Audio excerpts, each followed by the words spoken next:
Welcome to the Play It By Ear podcast.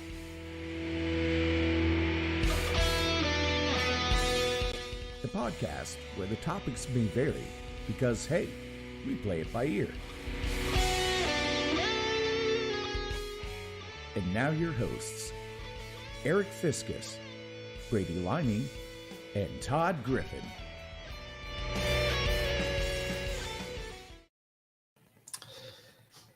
You know what gets stuck in my craw? Hey. What? Unsmooth transitions get stuck in my craw. Dance. Bumpy transitions? Yeah, going from the countdown to the opening. I can't hear y'all's. Can't hear us? I can hear you. I can hear you. Yep, can hear you. Savannah, can you hear us? Savannah. Can anybody out there and Play It By Ear land hear me? She says, hey, guys. Yes. There we go. Okay. Was I muted? Working? I know. I heard you just fine. Yeah. I did too. From the beginning. So, speaking of non-smooth transitions. Yeah. All right. This is episode 186 of the Play It By Ear podcast. And guess what? What? We were not nominated for the iHeart Radio Podcast Awards this year. Oh, man. We are into our art. We don't need the validation of the Play It By Ear, or excuse me, the iHeart Radio Awards. No offense, John. No, I'm making one of those speeches like from the Rock and Roll Hall of Fame people that never get it. So they're Sour like, grapes. Yeah. Hey, like them grapes? This is art. This is art, and art don't need no awards. I don't need to go to South by Southwest in Austin, Texas anyway. That's right. Probably a bunch of losers down there. Yeah. But iHeart, if you would like to send us to Austin, Texas, I would be totally fine with that. Yes. The giant slurping sound you hear in the background. Defecate in one hand and wish in the other, Brady Liming. And see whence piles thee faster. There you go. All right, we got people in the room. Savannah's in the room. Richard. Hey, Richard. Hey, Celia. You just left here. What's going on? Richard. My French name is Robert. Robert. Mine was always Antoine, which got put into use. Andre Broussard. We shan't. France. No, you. And anytime you say a French name, you have to follow it with a ha ha ha. Je m'appelle pas. Oh, God, I love these you. are the Old days. days in Off the French rails. class. French. All right, like I said, episode 186, Play It By Your podcast. Welcome one, welcome all. Join us on our platforms, which are right now above our heads. See, Facebook, that's pretty generic. That they just took your middle name and that was your French name. Marie. You didn't get a Antoinette. fancy French name. She said, let them eat cake. Yes. Right? Do you ever get any cake, Todd, from Marie? She did make some brownies yesterday. I got one of those. Bacon brownies. Easy to remember. Yeah, that's what it's all about. Not by making fun of your French name, Robert. It is a beautiful day outside, Richard. Yes, it is. A little too warm, too quick. I like a little bit of Ramp up. Although the breeze was nice today out there. Yeah, one of those fire alert days that I swear never happened until the last couple years. Burn bans and all. I don't like the days where it's 38 when you go to work and then 72 when you leave work. Oh, welcome to Moorhead State, man. Because like in the fall, or even like because it was up kind of high elevation, you'd roll out to that 8 o'clock class and it'd be like 45 degrees. You'd come out of said 8 o'clock class and it'd be 80 and sticky, like sticky pits weather. Like somebody flipped the switch. Pick. And you literally had to walk to class uphill both ways. Exactly. Yeah. All right, Grandpa. Now candle cough has kicked in. Oh, Candle Cough Griffin. Just go ahead and call me that, folks. That's a good rap name. All right. Didn't finish our platforms. You can listen or watch on YouTube, Spotify, Apple Podcasts, Twitch, Platforms. Rumble, and iHeartRadio, the iHeartRadio app, even though they did not nominate us for their podcast awards. Right. Their loss. Yeah. So like and follow on our other our social medias, Facebook, X, and Instagrams, and see us there. Instant grams. Instant grams. It sounds like a cereal. I was going to say that sounds like that sounds Don't like make Brady on get the his end of the fork block out. in Miami. Don't make Brady get his fork out and leave his milk in the fridge. Hey. All right, Todd, I believe you have the first topic of the night. Okay, gentlemen.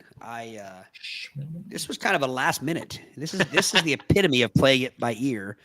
I was not assigned a topic tonight.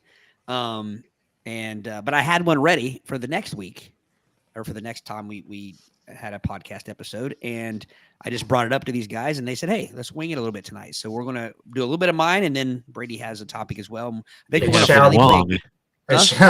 You beat me to it. I say it shall be Wong. And I think we're going to actually play a game tonight. It's been a while. Yeah, been a while. All right. So what I have here are several lists. I'm going to pull from a few of them. And these are basically like the most hated words in the English dictionary, the most cringy words, which I think cringe should be on this list, to be quite honest with you.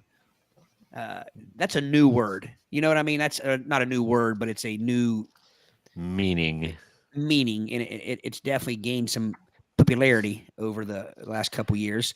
So without further ado, I'll start here. Number on this list, they're not in any order, but the first word we have is mucus. Mucus. Isn't that mu sound at the beginning? It's the same reason we don't like Mucilix cereal. It's just it's a gross sound. And it sound yes. I would rather say snot than mucus. I think that's going to be a pretty popular thing here with these words. Is the synonym for it? Is it worse or better? You know, like the most commonly used synonym, snot. Ooh, me. This is phlegm adjacent. Well, hold your horses. I think phlegm might be on this list, Eric. Do you prefer phlegm or mucus? Not like in real life, like the word. I've never had that question posed to me before. Like I'm going through the drive-through. Do you want phlegm or mucus? So I think of mucus. First off, there are two different locations. I know they're, but I mean, like I think of mucus in the nose and phlegm in the throat. Do you guys? I mean, like, do you have a? I think phlegm is from an earlier generation. They have a phlegmy cough, and it was mucus. So I kind of wondered the origins of the word phlegm, especially since it has that silent G in it, phlegm. I wonder where it came. I wonder from whence it came. But mucus at least can be okay. I could say, excuse me, if you have mucus, you could just use of it here. Ooh, he's got phlegm. It's like in the face how you say it. But also, it depends on how you're using. Because like mucus rocket doesn't have the same ring to it as a snot rocket. You know what I mean? Or he fired off a mucus rocket. Look out! Don't fire off mucus rockets on the blacktop, kids. No phlegm rocket. No phlegm missiles. Yeah, you can't say I phlegmed up a flimmer. You know, it's I floated a flimmer. So whatever you want to call it ended up on our great grandfather's reused handkerchief. Oh yes, that it did. Great grandfathers? What are you talking about? My dad. Dad still uses a handkerchief. Speaking of cringe and mucus, I kind of horrified my sixth graders when we were talking about sulfuric acid, which is in your stomach. And I said, your stomach is coated with mucus to keep it from eating through the lining of your stomach. And they all kind of turned a nice shade of yuck. And it didn't help that it was right before lunch. So I was kind of getting a look like, So no one said, Mr. Liming, is that the same as phlegm? They did not. They did not. They were just worried about like, dude, we're about ready to eat here. So Well, I will say this: mucus doesn't trigger my gag reflex or anything like that. You know what I mean? It's not that. Yeah. It's not that gross. Next word on this list: clogged. Clogged. Not as in the dance, like that's pretty clogged cringy. at Dollywood No offense, last Celia. year. This is Clogged. it says you immediately think of the drain, the sink, the toilet, the sewer, right? And these are all conduits of, yes, bodily fluids, which makes it okay to be filled with revulsion when you picture one of those clogged conduits and the pungent aromas that come with it. The aromatic waftings.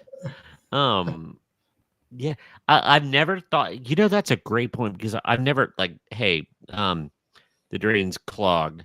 It's not the word clogged, but the imagery it elicits, right? When you say that, it's not clogged. Like, ew, you say clogged. It's like you're thinking about what's in it. Because nothing's ever clogged with anything pleasant. You know what I mean? Like, it's not like. Yeah. I mean, think about it. Like, nothing clogged does not have any goodness to it at all. I mean, clogged arteries aren't good. A clogged toilet isn't good. There's nothing. I mean. Traffic is clogged up. That's never good. Yeah. I think now that these Instagram reels, clogged is taken on a whole nother level because it shows like these plumbers, everything when they're cleaning out a pipe, and it shows like 10 feet of silt coming out of the pipe, and then people put their humorous musings like me after Taco Bell. There's always something funny to it, and it's usually pretty gross. So I think that's why it's so visual now. All right, here's one a little less raunchy. Slacks. I am not a fan of this word. Slacks. Like synonym for pants. Knick knack paddywhack, I still wear the biggest slacks. So I've never understood that word. I mean, it hasn't been popular for years and years and years. Decades. Dress I can tell you the last person I heard it say seriously was Matt Vaughn, the voice of our, because he would say, like, hey, how should we dress for the event? Should I wear a nice pair of slacks? And I about lost it because nobody says that. So here's a sentence or a question from 1953. Are you going to wear slacks or dungarees?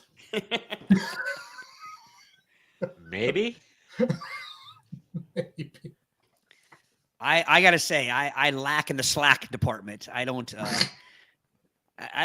So is a slack a certain type of pant? I think it's polyester Dress pants. Well, it's interesting because just talking about the New Yorker magazine, Alan Greenman said, quote, people said it felt like rubbing the palm of their hand over polyester to say that word out loud. So, I mean, is like a docker a slack? I think it is. Technically. I don't know. I'm looking it up right now and see if I could get an actual clothing. All right. Wow. It's not even. Okay. It's a pair of pants that are. Hold on. Cambridge Dictionary. A pair of pants that. No, I don't. I'm accepting all the cookies. Sorry. A pair of pants that are in the style of pant worn as a part of a suit and are considered fairly formal, but not as formal as a suit. So think of like suit-like dress pants without the suit. So if you're wearing a suit, it's suit pants and a jacket. If you're wearing slacks, it's separates, like suit separates pants. Yes. So a docker, by that definition, is not a slack. Correct. Right. Correct. Right. Yeah. I do think, though, it kind of became universal. Like, I think at one time it was pretty much used as anything other than a gene. I believe so. A slack was anything other than a gene or a short In a pant. dress pant. Let's singularize everything. All right. Here's one. Hubby and wifey. Oh, Lord. Hubby and wifey. Wifey doesn't set me on edge like hubby does. What about hubs? I don't find that as weird. Hubby. Is it the Y? Is it the long E with the Y? The hubby. It sounds childish. Hubby. I think it's the Flintstones. Because there was this episode of the Flintstones where Wilma got to sing this commercial about keep your hubby happy when he's little chubby. He's a happy pappy with rocket spiel. And so like, is it disturbing that I could still sing that? Anyway, but yeah, so when I think of hubby, I think of like that. Or if you're being what's the word? I'm not condescended to, but patronized. Hubby, can you do me a favor? You know, that kind of deal. You know what I mean? It does kind of sound. It sounds like it should always be used with baby talk, and I'm not a fan of baby talk. You know, Correct. No, he not. That's not baby talk. That's doggy talk. That's different. That's true. That's true. Say what? That's Baby doggy How talk. you talk. talk Like, to your dogs. they're different. I don't They're have different. no- Baby like, talk and doggy talk. Hers is a good dog. Yeah. Eric, here's phlegm for you. PHLEGM. Phlegm. The thick mucus secreted in the respiratory passages and discharged through the mouth. See? I told you it was all about. So it doesn't come from the snot locker. It comes from the That was a Pete Fiskusism. what? snot Got locker. got hit in the snot locker. Really? See, I've never Yeah. heard that before. I heard it. I got to give props to Steve Inman on the non-essential commentary reels. Oh no, Pete Fiskus was saying that in the 70s. Really? I'd not Yes. heard that. I would have lost Yes. I would have lost myself laughing. Here's one that we all hate because it's so hard to say. Rural. Rural. Rural? Your mouth invariably has a hard time forming the r syllable, and you end up saying in the country instead. Rural. Rural. You want to hear some real confusion? When you used to have to put like I guess there was a time where you couldn't put your address as Purdy Road, where the road my mom lives on, but you had to put R period, which stood for Route. rural route. Now you talk about alliteration that does not come flowing. Rural route. Rural route. That's rural route. It's hard to say. It almost just sounds like you're just going route. Route. Now, this next one, I don't think it's the word wellness. I don't think it's the word. I think it's the usage of it. When someone tells you they're working on their wellness, do you immediately roll your eyes like we do? Yes. I can't roll them hard enough. It's uppity. It is. It is. You're putting on airs if you say the word wellness. It got to be a buzzword in edge-a-speak. Here's what one. I mean. Impactful.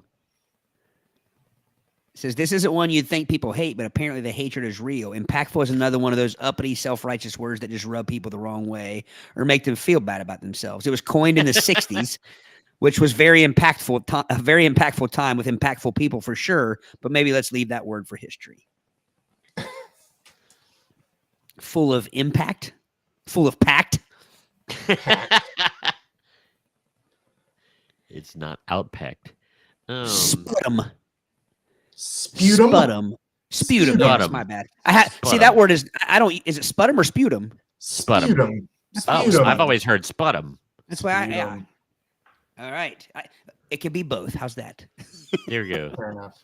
It means We define sputum or sputum as matter as saliva mixed with mucus or pus. That's another word. Expectorated from the lungs and respiratory passages. This is the main reason Could why be wrong. tissues exist. Uh, No, Eric's right. Because it says it also rhymes with ew. So it's sputum. It's kind of like It doesn't have the spelling. The spelling looks like it would be a short U instead of a long U. yeah.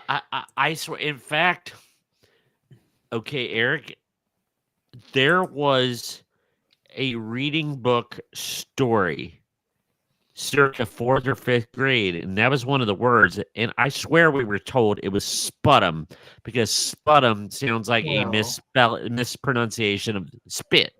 Spit, well, sputum. Brady, It's we not- were told a lot of Yeah. things Yeah, about how words were pronounced. anemones. Was that a candle cough? That He's was. loosening up that phlegm. Struggling. There's no flare. It's just all. I don't know what it is about this candle. Here we go, guys.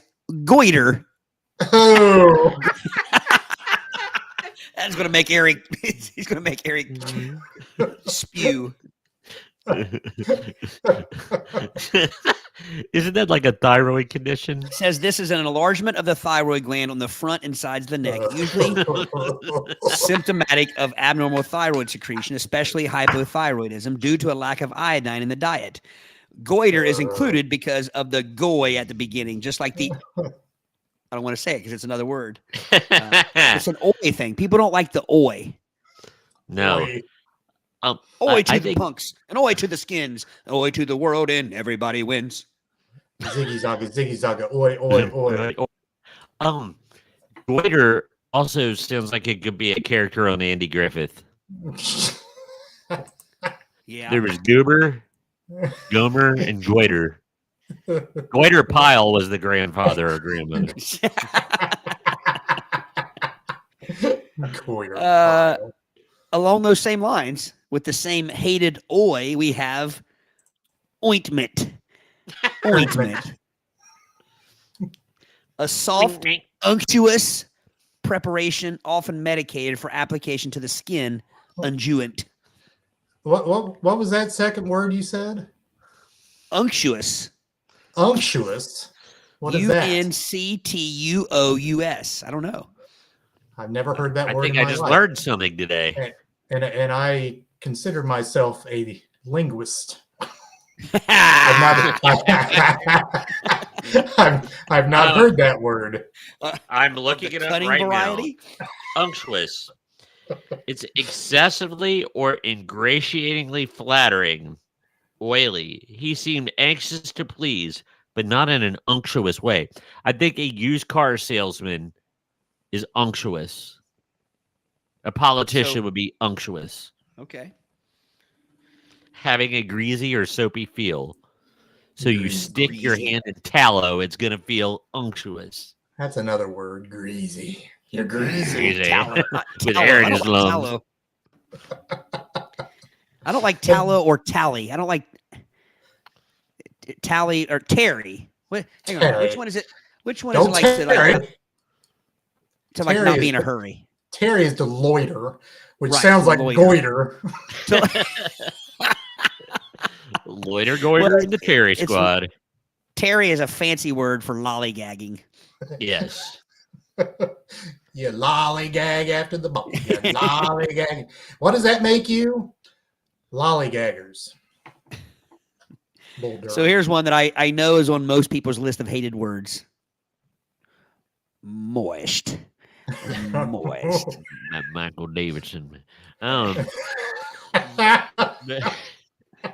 I have no problem with it. John Davidson, sorry. John Davidson. So say who's Michael Davidson? Yeah. I have no problem with it because there are a couple things in this world, and we've talked about all of them on this show. Cake, for instance. Cake must be moist. You know what I That's mean? the way. Coleslaw must be moist. Don't bring that dry coleslaw to me in your restaurant. Restaurant. Might as well just bring a bowl of shredded cabbage, of dusty shredded cabbage, if you're not going to make it moist. Indeed. Had some good coleslaw the other day, Eric. Here we go. You were saying that. At General Denver over in Wilmington. You guys, if anybody's listening, and you have any association with the General Denver at Wilmington, Is that where you got that fist? Yeah, yeah. I think it was. Haddock. My gosh, I had not seen fish that big since Brady and I went to Butterbees when they first opened. We're gonna need a bigger bird.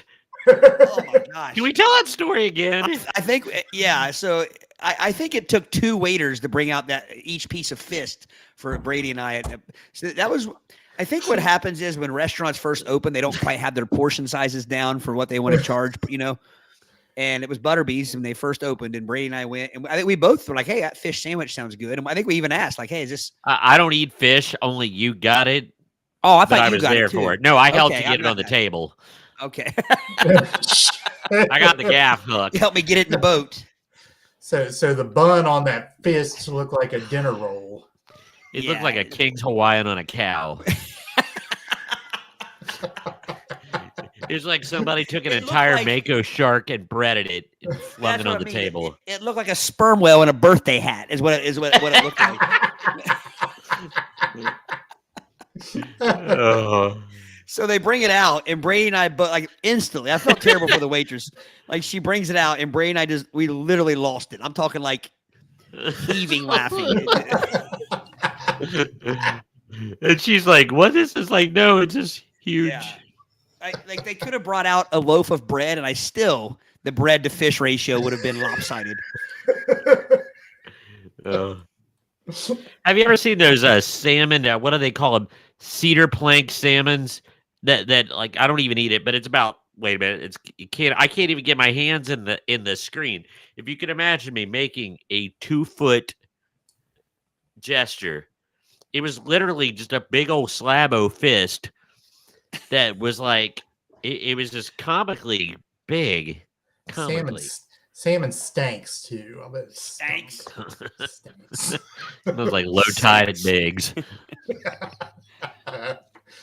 But no, why do people hate the word moist so much? It's the What about oi. damp? It is the oi. You're right. It's the oi. Ointment, moist, goiter, loiter, tweeter, Twitter. hoity-toity.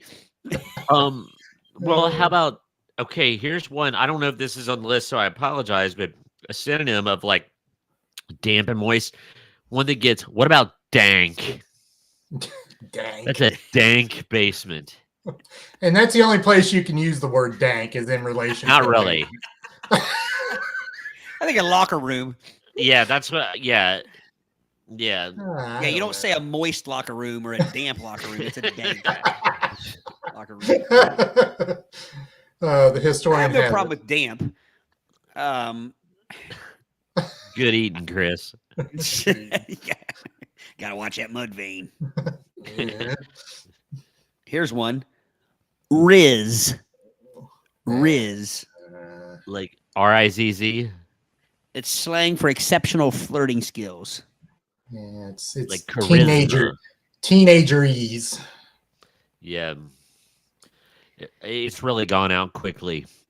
Now that, last year and the beginning of this year, like it's going out of style like when your 3rd or 4th graders start saying it because it's been passed down and it's no longer cool. That whole skibbity riz thing. That went out very quickly. That went out really quickly. Thankfully. Yeah. What do we got here? We got a Somebody put a gaming link. There is a troll in our midst. We're a spammer. Here we go.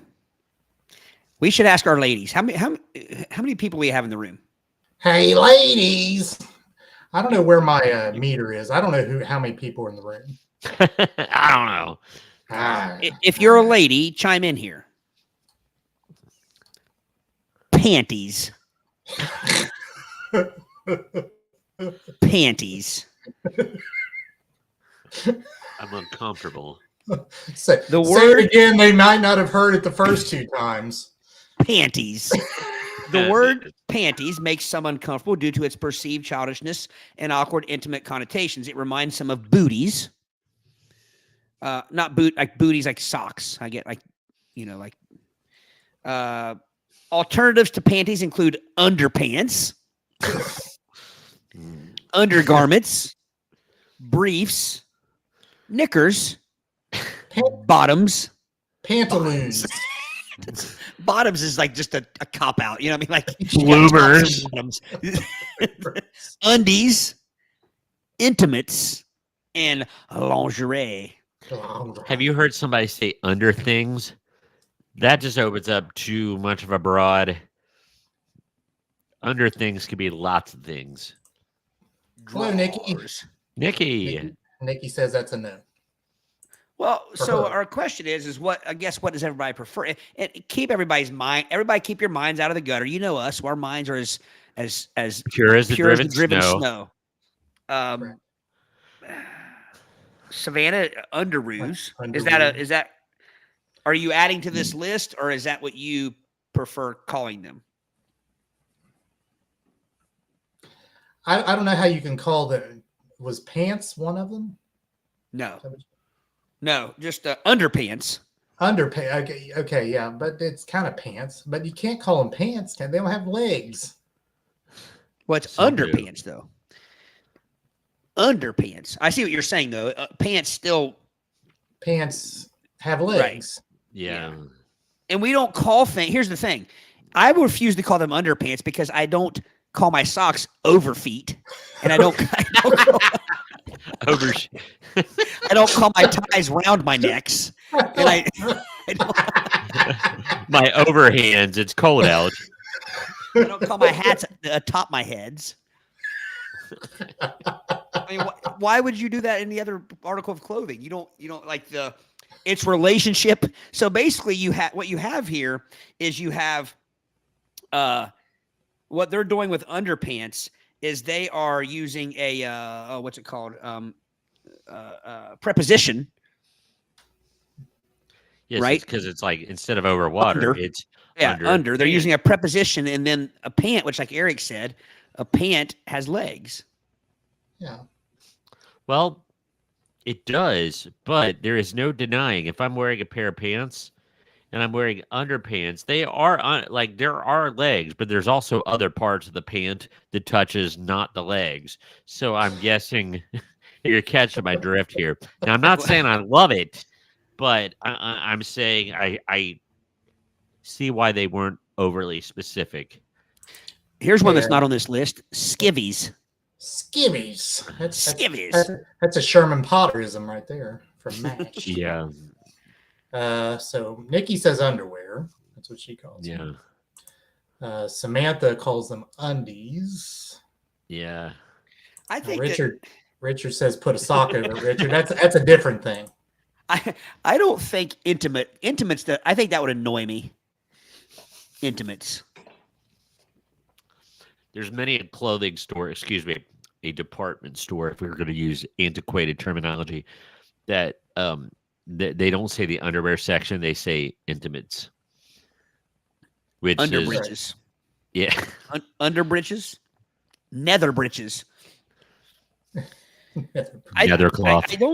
I don't like bottoms. I can jump on the underwear bandwagon, the undies bandwagon. I don't like bottoms. I don't like intimates. Briefs is a cut. You know what I mean? Like you can't just pick a cut and call all of them that. So are long underwear called extendeds? I mean, real question here. Those are my briefs. These are my extendeds. Well, you got briefs. You got boxer briefs. You got bikini. Bikini, yeah. But also called briefs. Bikini briefs. Yeah. Yeah. Boxer briefs. And you have trunks. Now we're talking men's underwear. You have trunks, regular boxer briefs, the long boxer briefs. You have bikini cut. You got French cut. You got thongs. You got G-string. There's tons of them. You don't just pick one of them and call all underwear that. Now I'll bring in another Pete Fiskusism. He called them shorts. I've heard that. Undershorts. Like Bart Simpson eat my shorts. He's not talking about his basketball garb. He is talking about his, Calling them briefs would be like just calling all desserts brownies or something like that. You know what I mean? Like you don't just pick one dessert and call all desserts that. Yeah. I've heard shorts. Jockeys. I've heard them called jockeys, which is a brand. Correct. Yes. So I likes to say panties when she's talking about men's underwear just to bug Todd. She does that quite a bit, yeah. Hey, pantaloons. No one said anything about pantaloons. So, like, real question: did jockey shorts were they actual horse riders that popularized this? I don't know. Not that I really want to know, but it seems like a kind of specific. They're not called lumberjacks. You know what I mean? Did a motorcycle just go by? What was that sound? I think that was out my window. It sounded like a motorbike. A motorcycle just went by. Yeah. I think it was outside my window, and it was a motorcycle, I believe. All right. This one is a newer one, and I don't like it either. And that is slay. Slay. The kids use that a lot. S-L-A-Y, right? S-L-A-Y, like basically like you slayed tonight. Yeah. Yeah. It's being proficient at something, right? Yes. Right.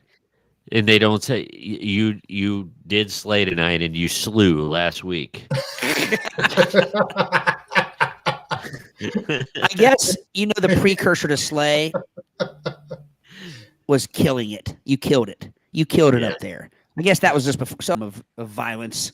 Okay. So we're gonna make it our middle-aged thing. We're gonna say vanquished. You vanquished tonight. I'm on board. I'm guilty of this next one. Kiddo. I say that a lot. I'm guilty. There's nothing I can say. I say, I call Celia kiddo sometimes, and I'm only 1 year older than her. Like it's just it's a here's looking at you, kid type thing. You know what I mean? It's not a here's looking at you, kid. Pork chops and applesauce. Yes, Celia, I do. And I think that's just the problem with a lot of these words is they use it. Like, to me, slay shouldn't be used in an official, like, college meeting when you're on, like, a tour and stuff. They shouldn't have the tour guides using slay and stuff like that. Oh, yeah. So go out there and slay? So were there college kids conducting the tours? Were they just trying to relate? Is that what that deal? I don't know. Yeah, every college visit we went on had a college kid conducting the tour. Okay. Usually a rising junior. Stop it. Oh. Is that word on this list? The bear hath been poketh. Where did that come from? There's nothing wrong with just being where you are. You know what I mean? Rising. Where are you rising to? Literally when they introduce themselves, like you could be in a room at a college campus, there could be 50 people that got to stand up and introduce themselves, and they all have to say, "I'm a rising sophomore, I'm a rising junior, I'm a rising senior." Does that mean you're becoming one? You're not a rising senior because you can't rise anymore when you're a senior. You're a risen senior. That's what you should have said. He has risen. Hallelujah. He's at grad school. He rose last week. I should have just been like real slow, and I'm a rising dad. Get it? Get it? That's all. And plus, it's not true. Everybody's not rising. Sometimes you're just stagnant. We're stationary. Yes. Right. That's I'm a dormant freshman. Some are falling. They won't admit it, but they are. Yeah. A descending senior. Descending. To be honest, I'm a freshman with my head barely above the water. Let's go take a tour. That's what I want to hear.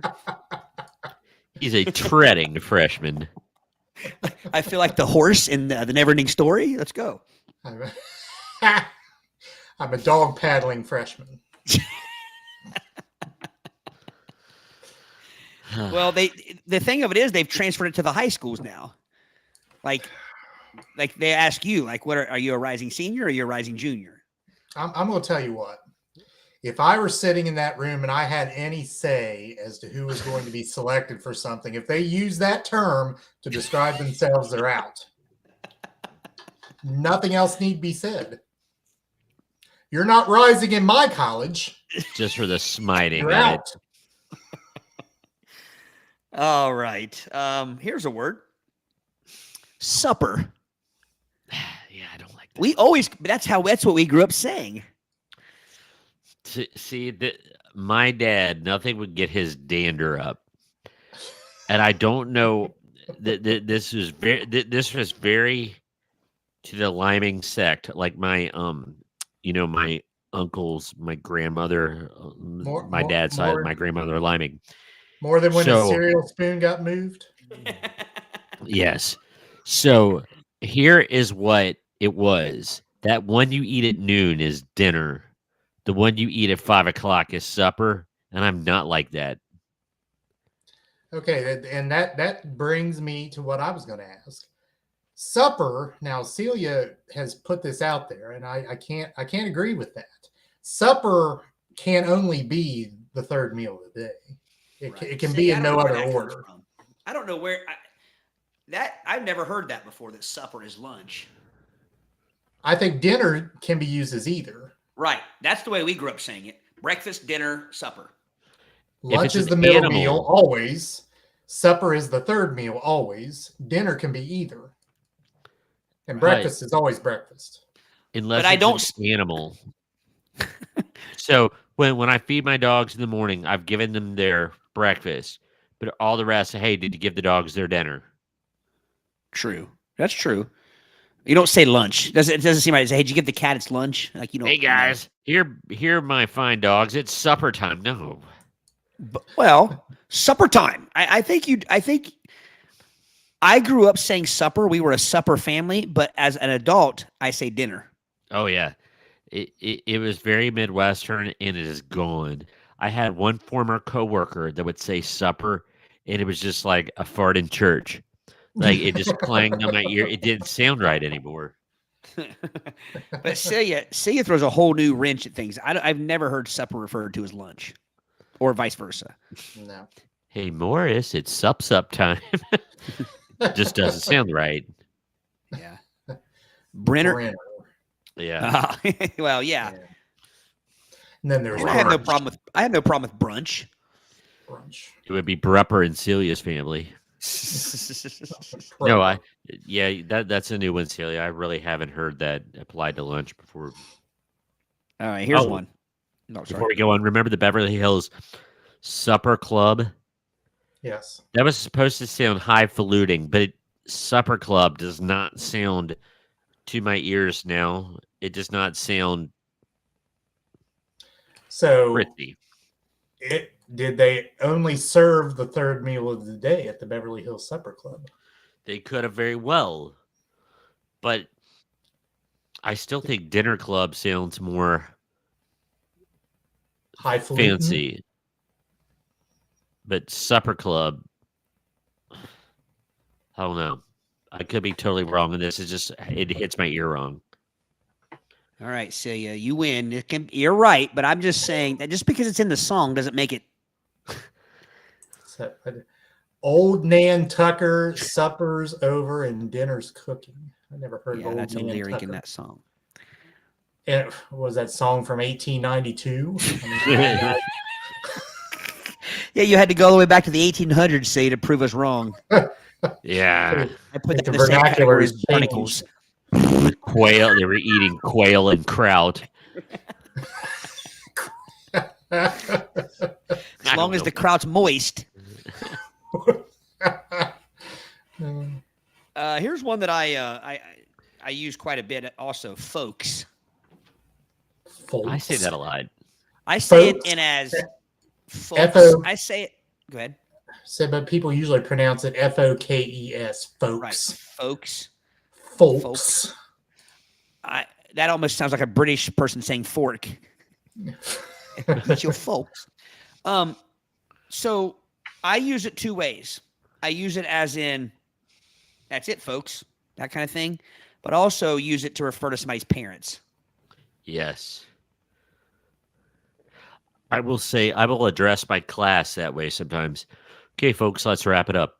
I do that. I also say, hey, go home and ask your folks about this, something like that. Or go home and tell your folks what we read about today. And the kids look at me like I'm absolutely stupid. So, Yeah, Celia says Little House on the Prairie. So indeed from 1893. how about partner? Partner. Now, I know there's a way partner is kind of like derogatory. Like, there's nothing worse than some meathead, muscle-bound meathead, like talking down to you and calling you partner. You know what I mean? Easy partner. Yeah, easy partner. Yeah. Look out there, partner. Or chief. Boss. Or hoss boss. when you're not big. Yeah.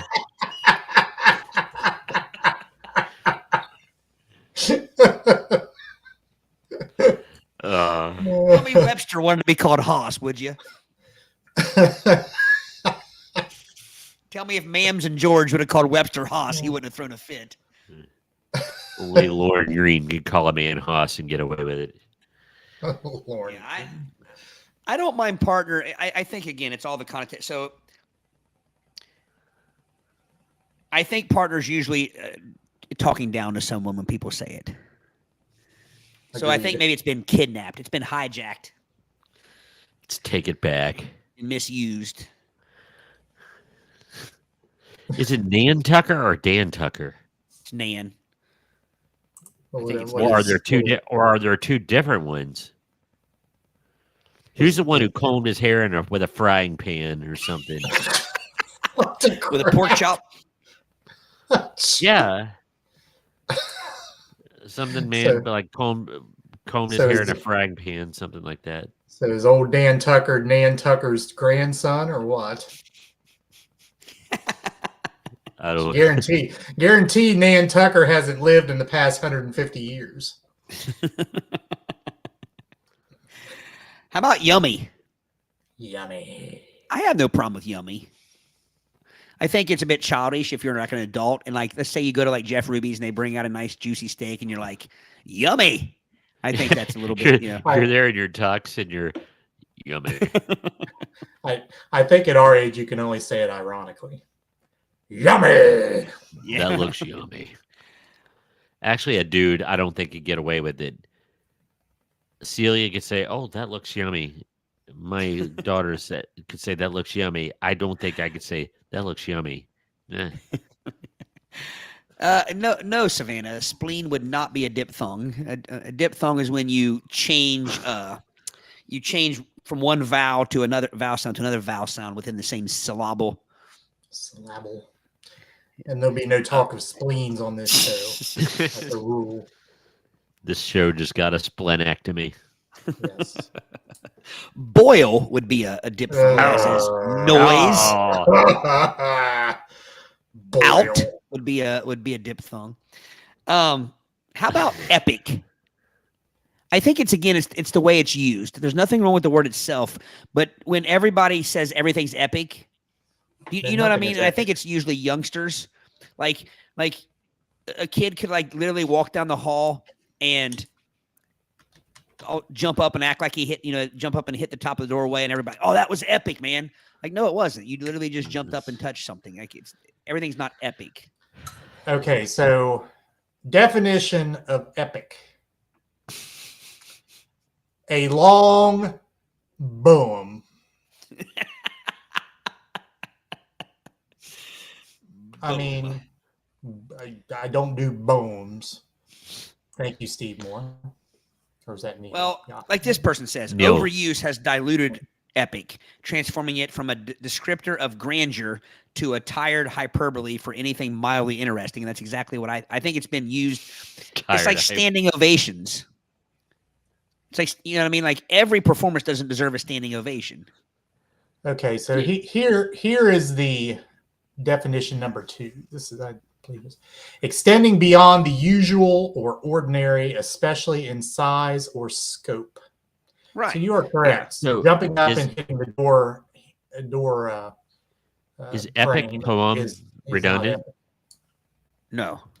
Okay. No, It's a because type. It's a type. there once was a man from Fincastle who was born without. Well, I was going to by go with it. Once was a definition- man from Peru. That by definition is not an epic poem, but it is epic.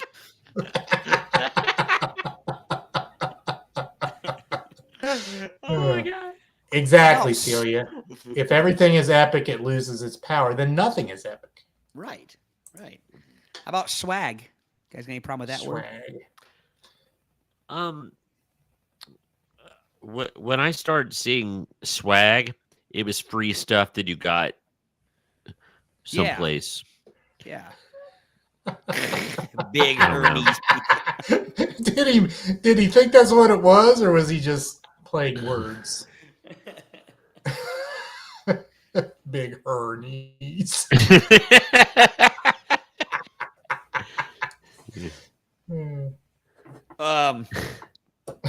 Stinky. Stinky? Stinky.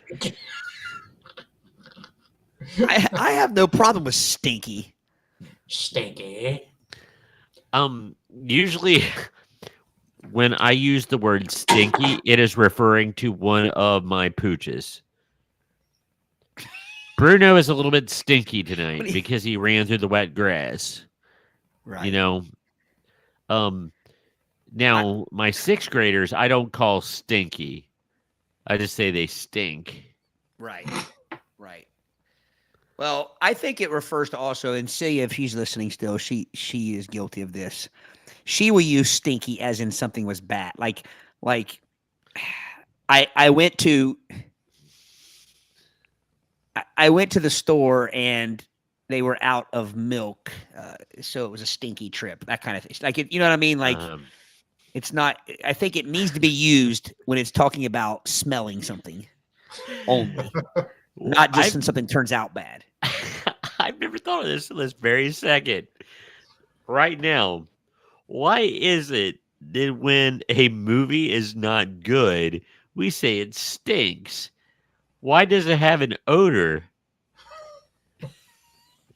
You know what I mean? Well, Like, what a because crazy it was like a big way. steaming, like it was a big steaming pile of dung. I think that's what it means. It derives from that. I mean, just because I anything like a concert or a movie becomes malodorous if it's not good. It stinks. That stinks. No, it's not good. It's unfortunate. I mean, I don't mean to parse it too much, but I've never thought about it. I can see how stinky can get pretty hated. Again, if it's not only what I described, but also if it's used kind of condescendingly.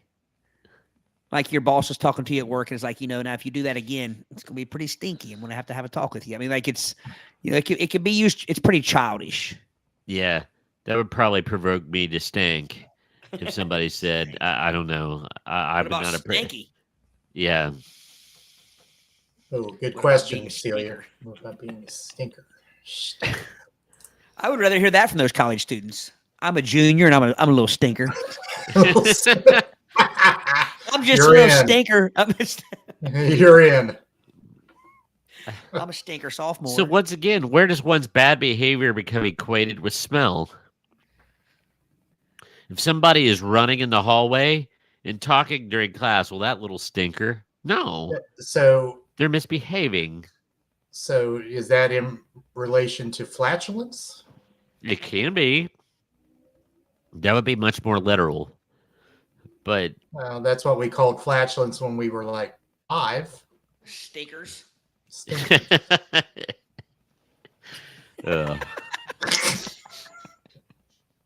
Silent but stinker. A silent stinker. This right here tells you all you need to know. One of the most hated words According to these people, no. There you go. I think that stands as a statement. I think it does. Very philosophical. Simple yet powerful. No is essential for setting boundaries, but its directness can be perceived as harsh or uncooperative. 9. 9. Which sounds Negatory. much worse. 9 sounds much worse than no.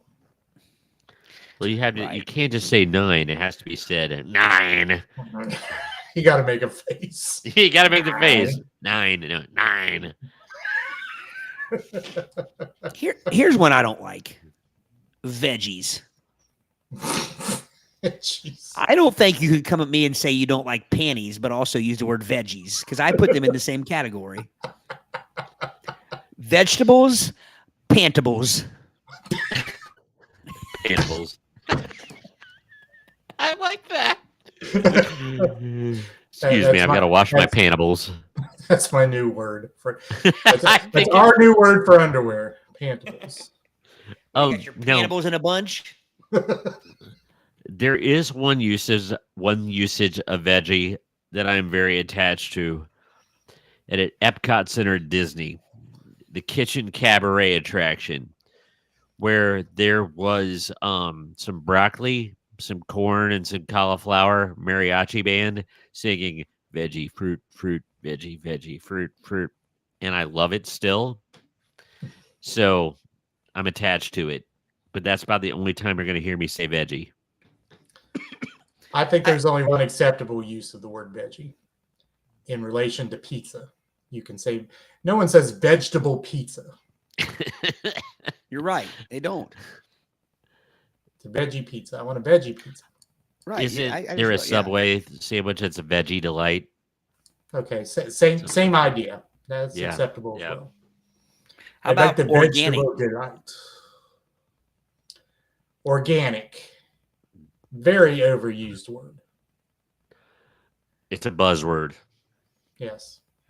It's more I'm not expensive. saying there's not nobility attached to like vegetables without the, modify. I get that, but everything was organic. Sorry, if it's carbon-based life, it's organic. Correct. Did I just Here's sound like one a that I science think- teacher? How about sure? Now, I think it depends on how it's said. If you say, hey, you want to go have a beer and watch the game, and somebody says, sure. Sure. If you say, hey, you want to come over and watch a beer, and they say, sure. Then, yeah, right. You know, Yeah. like, It's about the inflection. right, yeah. And I found a few Sure. of these are. I mean, here's one. Okay, skip past shook. That's another one that's overused anymore. Like, I was shook. It should be shaken. Shook, not stirred. Bruh. Shake. Bro. But here's one I have a problem with for adults. Tummy. Oh yeah. Tummy. If you're talking to anyone over 8, you should not use the word tummy. Agreed. Yes. Absolutely agreed. I don't like belly either. Ooh, no. It's stomach ache. I don't have a belly ache or a tummy ache. I have a stomach ache. But the ironic thing about that is usually what aches is not the stomach. It's the your intestine. jejunum. Jejunum. That's just fun to say.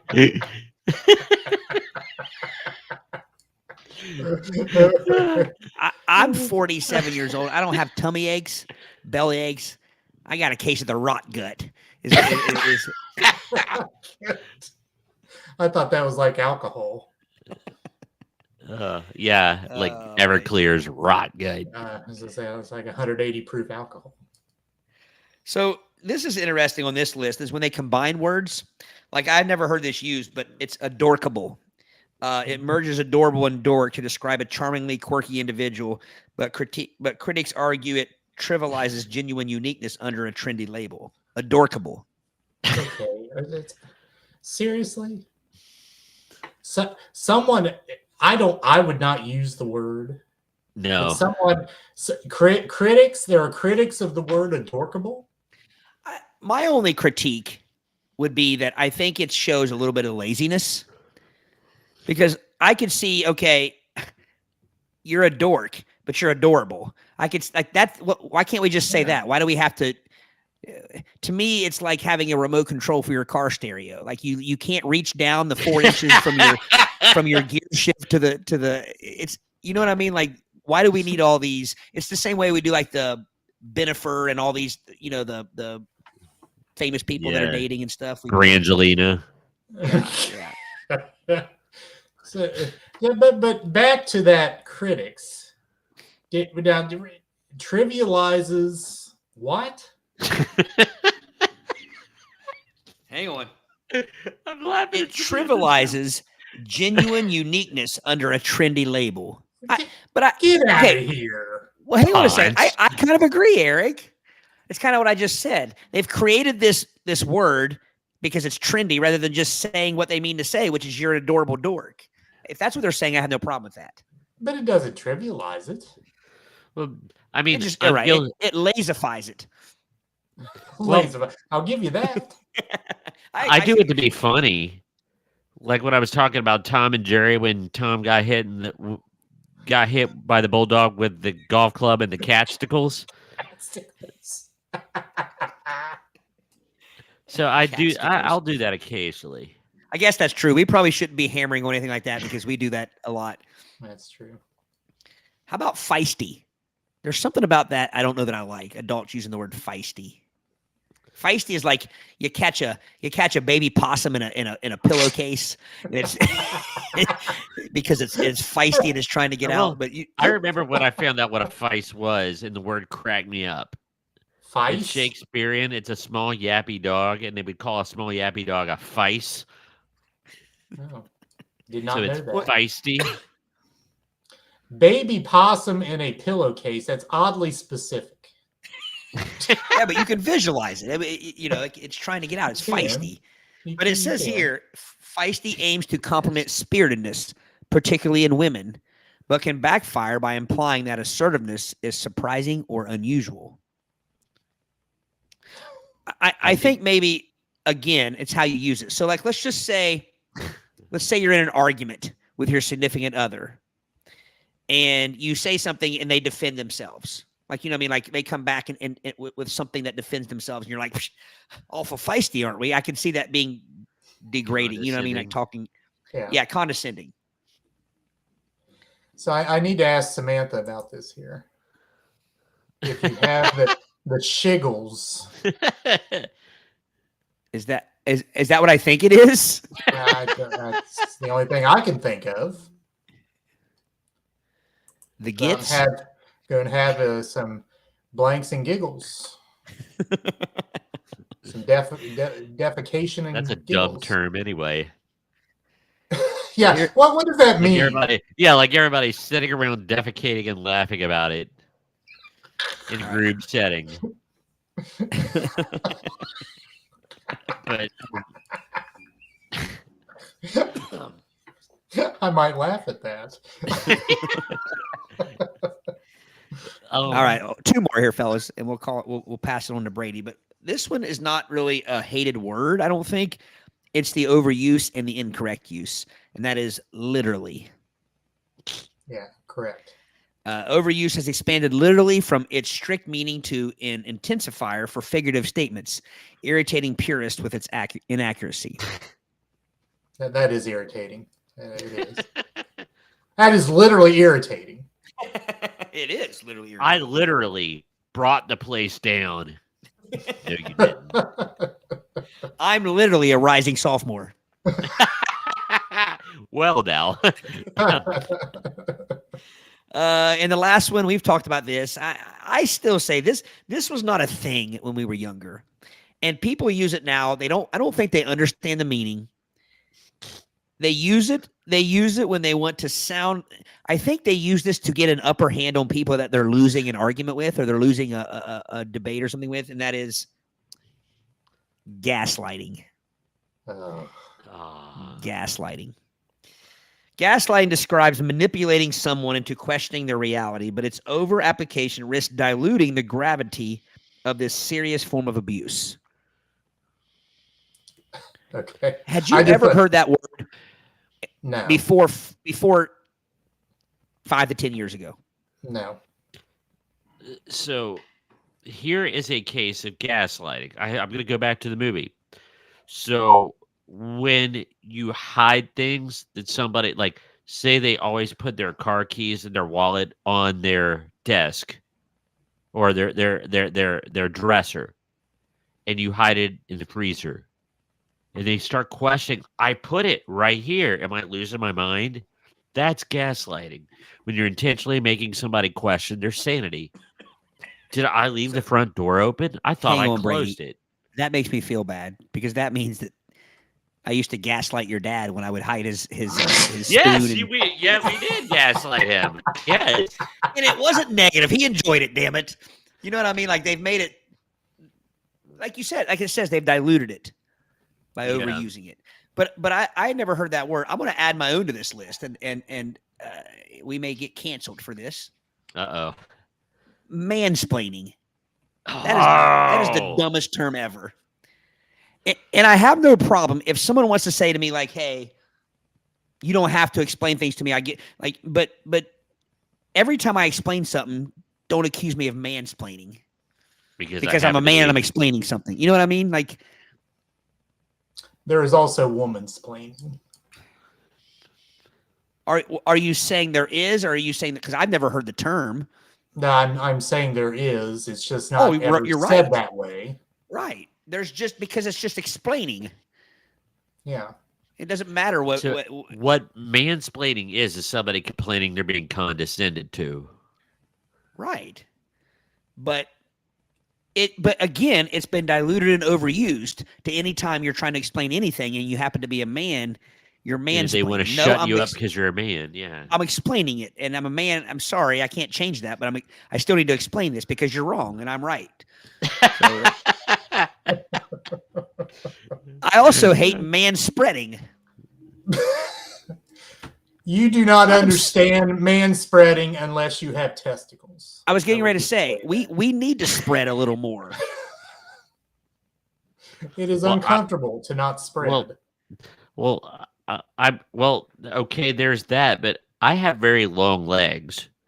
I mean, I there is sometimes I have to man spread on a bench, like, you know what I mean? Well, go figure. I have very short legs and I still have to man spread. So use your imagination. But no, I mean, like, here's the deal. The hotness, stickiness. If I'm not man spreading, I'm going to be man sticking. So leave me be and let me sit down here in this here chair. You gotta properly powder things. Right. All right. So you said a word when you were giving the definition of gaslighting. I thought of another word that needs to be on this list. It may be on your list. I'm not sure. Use the word gravity in that whole definition. Gravitas. Oh. I never heard the word gravitas until the year 2000 Yes. in a certain election. And it was a media it was a media creation. Yes. Yeah. And I don't know if it's really used a whole lot anymore. No, because it was made up then. But if it is used, I cry poncery. Oh, yeah. What about catfishing? But that's pretty cut and dry. Yeah, but had you heard that? How do things just happen? Like, well, because online dating and like false presentation, like online dating, it's only been around for what, 20 years? yeah. So there had to be a word. I would like to know why catfishing. Well, exactly. Why not carp fishing or or just carping? Gar sneering. Carping. Tarpon fishing. Walleye fishing. Walleye. Yeah, I mean, I understand the need for new words as technology and as customs and cultures and things change. like but- blog. Yeah, like podcast. Yeah. Even though So- iPods really don't exist anymore. No. So, are you two of the same opinion that I always was, that whenever something was made up, it always started in California? It what? Oh yeah, yeah. The made up words, the fads, the what, they always start in California. Well, there's a reason for that. A, it's the most populated state, but that's where most media emanates from. So wouldn't it be natural? I mean, I suppose I've always wondered, and I don't know if there's any way to even know. Like, if you just pick a certain fad or a certain word, like where did that word? Who coined that word or created that fad, and where were they when they did it? Don't you think it's more impressive though that people did that long before the internet? Oh yeah. Like now, it could literally be days and a new fad can start, or a new word, You or could a be new. some kid at Eastern Middle School that makes a video on TikTok and then it becomes a fad. I mean, it Right. get instantaneous. It no longer has to emanate from California through media, movies, and TV. Yeah. Yes, Savannah. That asks you a question. That's I don't know if that is a matter of. I don't know. That's just a mispronunciation. It's a mispronunciation, but it's not a mispronunciation that makes sense because it's not any easier to say. In fact, it's harder to say. I became when aware you of say, that. Go ahead, Todd. Sorry. I'm just going to say, like, can I ax? Like, you can feel your mouth, your throat, your teeth. Every part of you doesn't even want to say that. Doesn't. Can I ax? Can I ax you? It doesn't even flow. So you're actually making it harder on yourself to not say, "Can I ask?" Whenever I think of axe, and this is incorrect, is DMX up in here? Y'all gonna make me axe a fool? But it's not axe, it's ACTS, acts. Right. Well, that's true. You're a sixth grade teacher, Brady. You smell axe all the time. Sure. Oh my gosh. There was an axe incident, and it was accidental. I didn't even mean to do that. It was in a locker where a book hit it after gym, and it like just got wedged down upon, and it emptied, opened up a can, if you will. Like the infamous fart spray incident in high school. Oh man, the Spencer's fart spray. It doesn't smell like fart, but it stinks. So Todd, the old Eastern High School in Freshman Hall, somebody opened that up by the English rooms, and by golly, it made it down to the chemistry lab in like 30 seconds and had everybody gagging. There were two classic smells in high school: that and the sewer backup in the band room. Yes. Yes. God. Haunts me to this day. All right, that is it, folks. Gentlemen, I have I didn't use every word on the list because there were some that were not appropriate. And spleen, believe it or not, was not on there. Shouldn't be. Oh man. All right, Brady. So you're ready for my heaping helping here. This comes from a list. I got to thinking that this is a meandering thought, but like bad decisions. Epically, no pun intended, bad decisions. And these are some of the bad decisions in history. Now, I want to be clear. Some of these mix a little bit of pop culture, modern, bad decisions, and some world ones. So I have 3 or 4 lists, but like I said, I'm going to give you the short version here. There's a few of these, and once I start, you're going to see what's going on. So, terrible bad decisions in history. Mars turning down the chance to be an ET. So the Mars Candy Company, M&M's, was approached first for the movie ET because, but they said that M&M's passed on it because they said that no, they didn't think it was going to be hit. E.T. was dumb looking. They didn't want to be associated with the clunker. And the plug ended up going to Reese's Pieces instead. So it could have been E.T. eating M&M's instead. And they blew it. And all the tie-ins involved. Did Reese's Pieces exist before E.T.? Because I don't remember them before. Barely. E.T. It put them on the map. Let's put it that way. Our friend Doug still can't eat Reese's Pieces because he had to get a bunch of proofs of purchase to get a plush ET when he was a Ute, and he had to eat a whole box full of them. And it made I like how himself you're using sick. it. I like how you're using the term "he had to." Well, he really wanted that plush ET. He didn't have to eat their Reese's Pieces. But because fed him to the carp. there was something behind it where he literally felt that it wasn't because he wanted to, but he wanted to get it done. So he ate the whole. It was a bad decision on his part. You know something I just learned this year about Reese's Pieces? I did not know that they didn't have chocolate in them. No. I thought they had.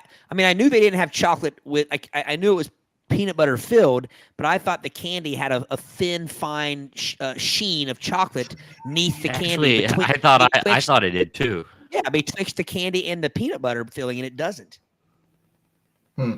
Which is why peanut butter M&Ms are superior in every way. I agree with that. Yeah, I agree. You had the big ones, Eric. Those the big size ones. Oh yeah. Oh yeah. Those are, because the ratio's right. Yes. Correct. Take that, M&M's. It could have been you. Okay, this one is Decca Records declining to sign the Beatles. In 1962, Dick Rowe, an executive at Decca, thought guitar groups were falling out of favor. And on New Year's Day that year, the Beatles, who was calling themselves the Silver Beatles at the time, auditioned for Decca Records. They passed. And as it turns out, he was mistaken. And of course, it was picked up by EMI, and the rest is history. So some joker passed on the Beatles. I thought they were on Apple Records. Well, that was their own label later. Oh. That was their own one that they created. Got it. I have so many Dick Rowe jokes floating around in my head right now. He didn't get his one kicks of in a row. one of them involves the urinal at Annie's. A trough, if you will. Yes, that's where they all hang out. As Dick Rowe. All right. I will Unbelievable. not urinate in a trough. I shan't either. Well, you don't have a choice sometimes. Whatever the I do have a apparatus is. choice. I'll go pee on the wall outside. Then you'll get thrown out like one of our friends did because he didn't Right. want to wait in line for the trough. He didn't get thrown out. I got thrown out for defending him. No. The man had to yearn. Yes. All right. Okay, this one is unfortunate and not funny, but it is a terrible mistake. In the 1950s, a safe over-the-counter sedative and analgesic was prescribed to pregnant women in Great Britain in the 50s and the early 60s, actually in 46 countries. But in 1961, the drug thalidomide became synonymous with birth defects. Babies were born with severe deformities, where basically it hit the part where they're the rest of their body was fine except their arms were and they had no idea. It was totally safe for the mother in testing, but they didn't know it did genetic mutations to the baby. So that was one of those terrible decisions. So Definitely. the Titanic's many bad choices is on the list. Gosh, yes. Everything from only 16 lifeboats To the basically full steam ahead trying to break records, right? Yeah, the crew members were not prepared with binoculars or proper lighting for sighting such obstructions. The crew was not up to speed on how to use the state-of-the-art Marconi wireless messaging system. the radio. So there was all these things they could have done, and they just bad steering errors, just a slew of bad decisions. Marconi played the mamba. Listen to the radio. Edison's medicine, baby. Or I should say it was all Tesla. This one, once again, I'm doing chemical reactions in my 6th grade science class. And I mentioned this. Filling the Hindenburg with hydrogen. The most reactive element in the universe. Yeah. Yeah. Not smart. 60 hours across the Atlantic in that Zeppelin, the largest at that time, the largest thing ever to fly. It was double the height of a Boeing 747 today. With silver painted fabric membrane. Very luxurious and lightweight. Even had a baby grand piano on board. But when it was docking, the static electricity ignited, and in 37 seconds, it was destroyed. Oh, the humanity. Hang on one second. Savannah, that sounds absolutely delicious. A peanut butter and hot fudge milkshake tastes like liquid peanut butter and M&Ms. And by the way, I did see earlier, Savannah, where you said you saw me at Wendy's. I usually make several trips to Wendy's a week. Was I inside with my wife and three teenagers because we ate there the other night? Weenies. And if I didn't see you and say hi, I apologize. Weenies. I'm gonna lump these next two on the list together because it involves the same country, and I'll get onto the more whimsical stuff. Napoleon invading Russia and Hitler invading Russia in the wintertime. Too much land, too much space to conquer. It cost both Napoleon and Hitler their victories that they might have had. Okay. Patience. They needed patience. Patience. Okay, now I thought this was a myth and not a real thing, but this is being just reading from the list. Accepting the Trojan horse. Legend had it that the Trojan War had been going on for a decade when the Greeks, unable to penetrate the walls of Troy, used the Trojan horse for subterfuge. That's a good word. That's a good word. I like that word. But yeah, but the thing, there's all kinds of things that I have questions about. A, how stupid were they? Who just brings a horse? Hey, what's that? Somebody's trying to get in. What's this horse?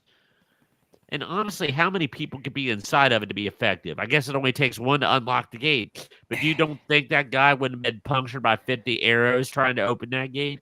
And hang on a minute now. Hey, I'm going to play devil's advocate here.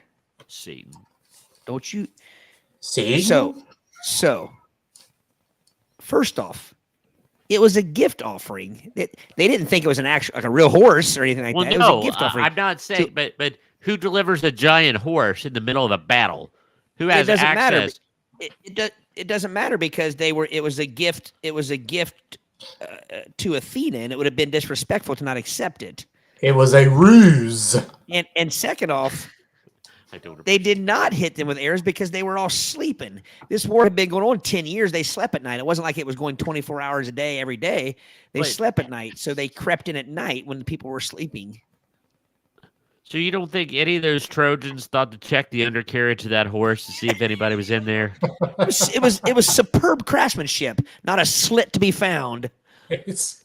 So did they do it, Jim? Did they do it, Ace Ventura, and pop out of the horse's buttle? Yeah, the whole thing. It was.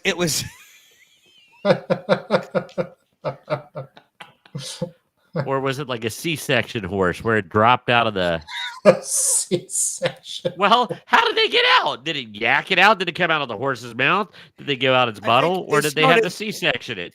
If they would have had a camera on the ass end of the horse, you would have seen Achilles' finger first pop out, and then go like this, and the next thing you know, he would have torn out the back of the horse, and then Achilles jumps down until he's shot in the back of the ankle, and then he's done. That's my retelling of it. So, see, I'm assuming you meant to say no one in that horse. What'd I say?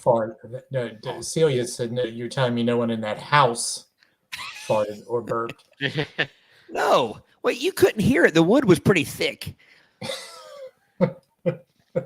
And so you just think about it. I mean, like you're basically you have an entire Troy is full of sleeping, burly, hairy men that have been fighting all day. You're going to hear some sounds, some groans and moans and farts and burps and whatnot. A lot of mead was probably drank that night. There was, I mean, snoring. So no one was on the night watch. You guys are acting like it was just absolute silence. I mean, you got people just sleeping on picnic tables, and the guards were probably half drunk, half asleep. Okay, so wait a minute. Before we go on with, now I am intrigued. Typing in the shower? There's me coming out of the rhino. That's a cue. He's coming out of the wooden horse. That is you, Brady. Yeah, Reagan was horrified at Animal Kingdom at Disney. I said, Reagan, take this picture fast. And I was like getting pooped out by the rhino. Nobody was watching. She was so embarrassed. So how is Celia typing in the shower? I have no idea. Do you just have your arm out of the shower typing? She has those long ET fingers. She just reaches out of the. Is one of them glow? Pieces. Gary. Origin of straight from the horse's mouth. That could be. I have no problem with the idea of the Trojan horse. I can see how. I mean, like when you're battle weary, and again, it's nighttime. You've been both of these. There's a giant wooden horse out here. It's fine. You've had 2 or 3 of those big old ham legs, turkey legs, and you've drank some mead. Mead. You're trying to appease Athena. I mean, come on. She is demanding. Yeah. I don't know why I end my debate Joe Biden style. Come on, man. Come on.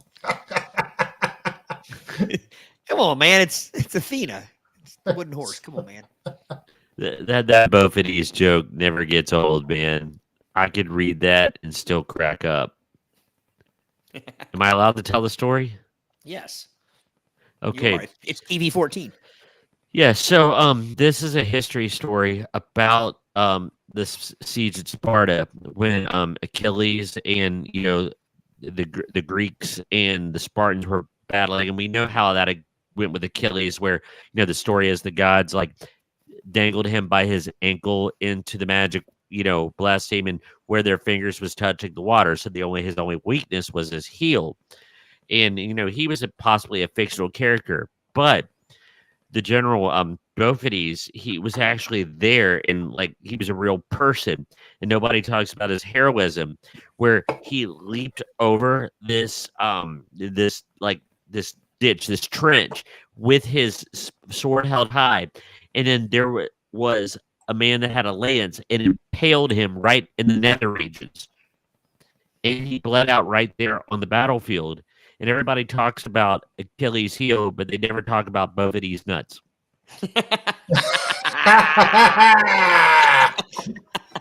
So, and I just cackle like a 12-year-old every time I read that. Okay, speaking of bad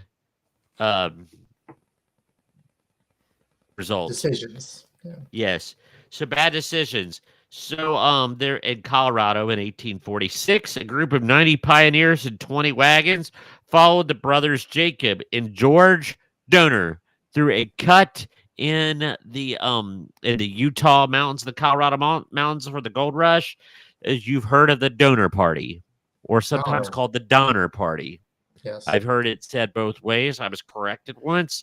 So they ended up eating each other because they ran out of food. Like the freezing temperatures and rough mountain terrain had them surrounded and snowed in, and all they could do was eat the deceased to survive. One of them was who did survive was acquitted in a court of law because he had to do what he had to do. Right. So, which we've all seen the movie Alive, right? Yeah. And we've all seen Cannibal the Musical. So Fudge. The best line of that movie. Brady knows the line. Yeah. Yeah. So you're a butcher?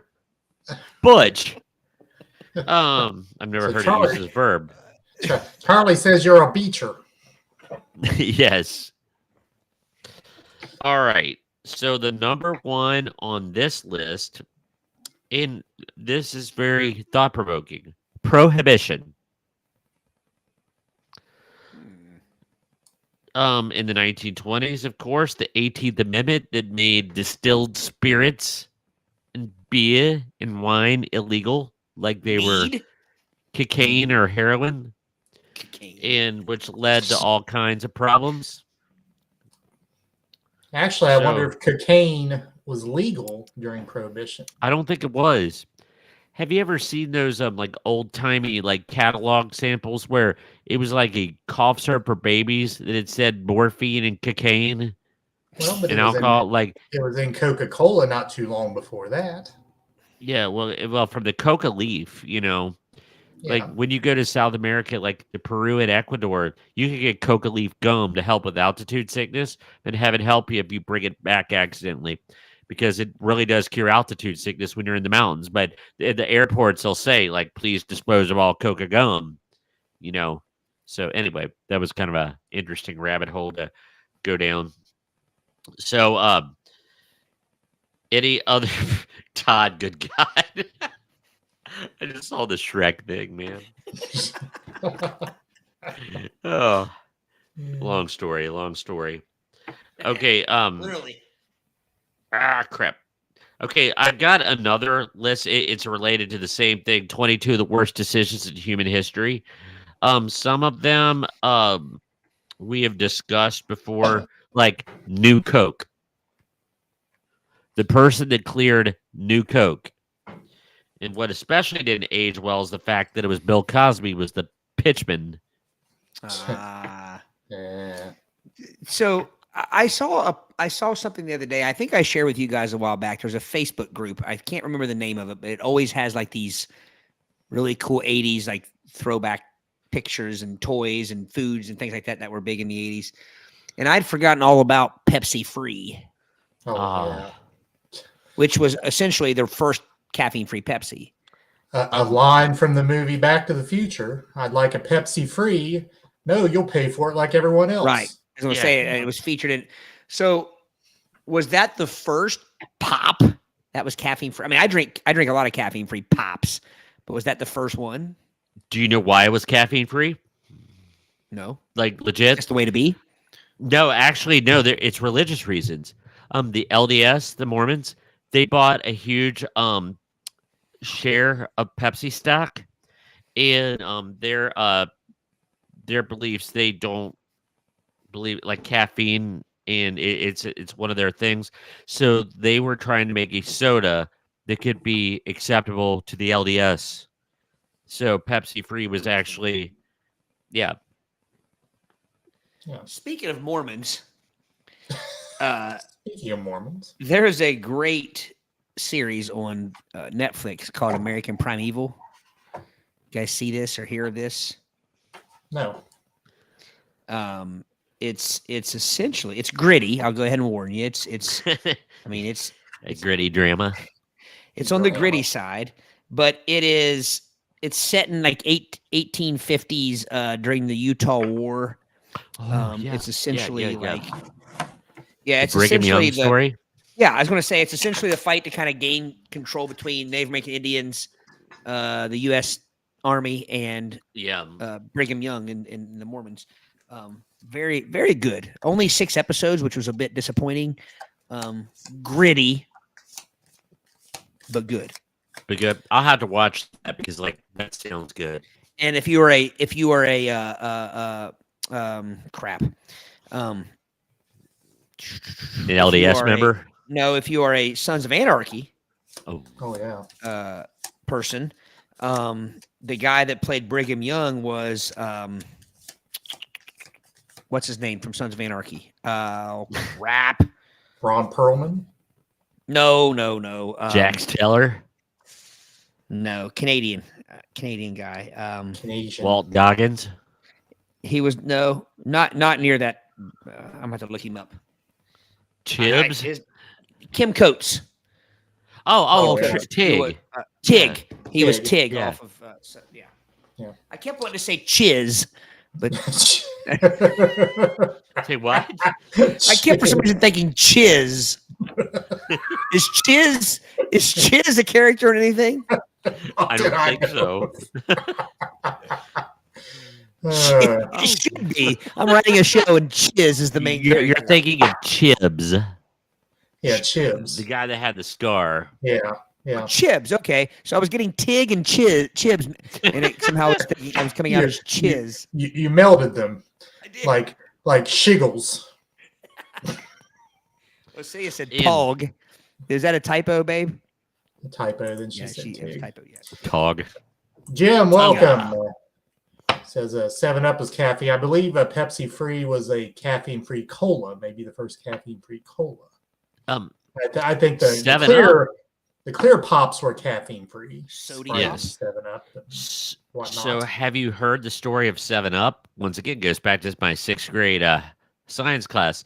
7-Up was marketed as a mood stabilizing medicine because its position on the periodic table was 7 and it raised moods. It had lithium in it at first. So it was 7-Up, like it raised your mood. So 7-Up started as an antidepressant. How about that? Interesting. Nice. I didn't know that. So- We got some So education going on from Gary. Gary with a Yeah. history lesson. Royal Crown, an inferior cola, released RC100, a caffeine-free, sugar-free cola, to compete with Tab, which is probably the worst cola ever. Saccharine created. cancer in a bottle. See, I remember liking RC Yeah, I like RC. back in the RC. day. The only building in the world that serves RC Cola, Heritage Bank Arena. Do they still serve it? Yeah. PJ's birthday party back when it was called U.S. Bank Arena, and like we're having cake and what. Yeah, you can have some RC. Boy, the kids will love the RC. Awful. What is your problem with RC, sir? It's generic cola, inferior. No, it's not. It's royal, darn it. You act like it's freaking Fago or something, Eric. Come on. Yeah.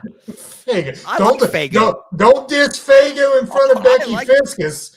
It's a Michigan pop. I'm team I'll Fago. tell you what The root I've beer, never had the a Fago Fago.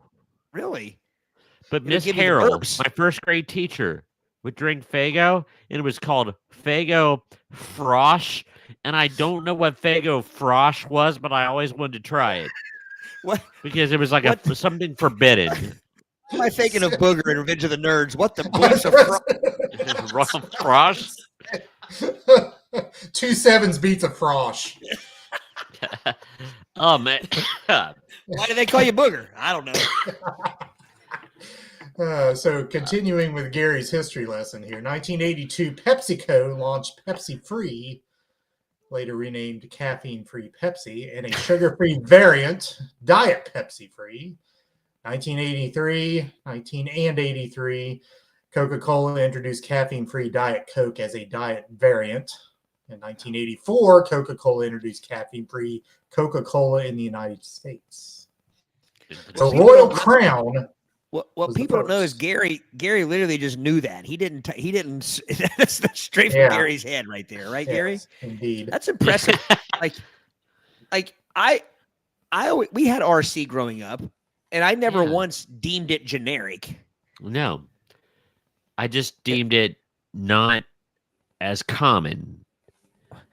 I don't even know as a Ute if I knew it wasn't as common. You know what I mean? Like I didn't even I don't know. Yeah. But I just do know it disappeared, and then it had a resurgence here recently. Did they ever make anything else besides RC? Besides the Yeah. cola? Wasn't Barks part of RC's family? No, different. Okay. Barks is my least favorite. Barks to me tastes like eating wet, moist, damp Licorice. Oh, Barks has too much. The ratio's off. Well, Yeah.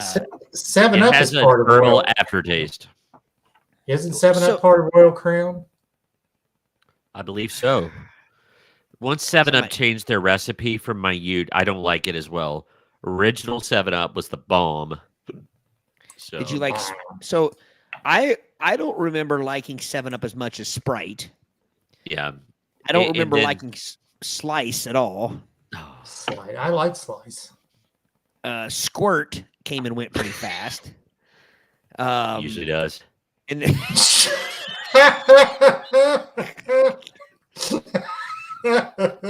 When one has eaten something that does not. All right. and then I don't. I am a fan of Starry. I will say that. Well, I like Story a lot. Yeah.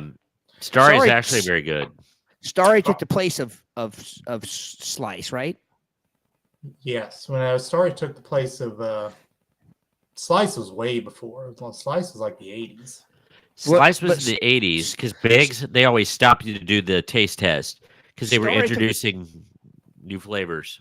What did Starry take the? Oh, Starry took the place of Oh crap! What was that? Oh, I could see its can. Sierra Mist. Sierra Mist. And Celia always frustrates me, and not that I should depend on her for this, but when we go through the Wendy's drive-thru and we're together, she always says, like when I'm ordering, she always says they have Starry to like Riley or something, and then I'll order a Starry for Riley, and they're like, we have 7 Up or we have Sprite or whatever. It's never Starry, and I fall for it every single time. And I don't know if she's just messing with me or she forgets as well. But there's not usually at least once to twice a month. I'm in the car Okay. and I hear they have Starry, and I order it, and they tell me they don't have Starry. Would you like to hear the soft drinks that are part of the Keurig Dr. Pepper family, Keurig. I did not know that.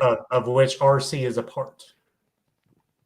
Obviously, Dr. Pepper, 7 Up, Crush, Oh, Sundrop, Canada Dry, Sunkissed.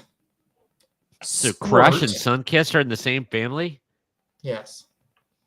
Squirt. Clamato, which I've never It seems heard of. incestuous. It does. Schweppes. What? Schweppes. It's a Schweppes. clutch soda. Schweppes. Sweaty. Is that like sweaty balls? You got to put your vodka in the Schweppes. What's In your Schweppes? Schweppes. What's up there? You got Schweppes there? Huh. You got some Hello? coleslaw and some Schweppes. You got some Dr. Schwepper. you got Hawaiian Bunch. Snapple. Core. The water, I guess. The enhanced waters. No. Yoo-hoo. I like Yahoo. Yoo-hoo. Yoo-hoo. Like a bottle of RC. Yoo-hoo. A&W Root.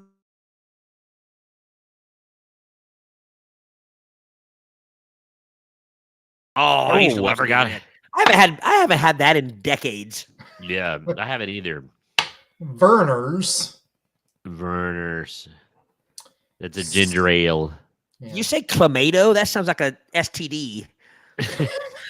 It probably. Cla- Do you know what it Clamato. is? Clamato. That sounds even more like an STD. It's tomato juice and clam juice. I'm not kidding. Oh, Uh, Gag a maggot. Big old thing of clam snot and tomato juice. Stewart's. Sturts. That sounds like something So I Married an Axe Murder they would drink with some haggis. We're gonna need to bring me some Haggis and students. sturts. Wanna be away with you? IBC root beer. Roots beer. What's incestuous too? What's wrong with A&W? Why do they got a double dip? Cactus Gooler. Orange It's pineapple. green, I bet. No, orange. It's orange. Orange. So there you go. The Keurig Dr. Pepper family.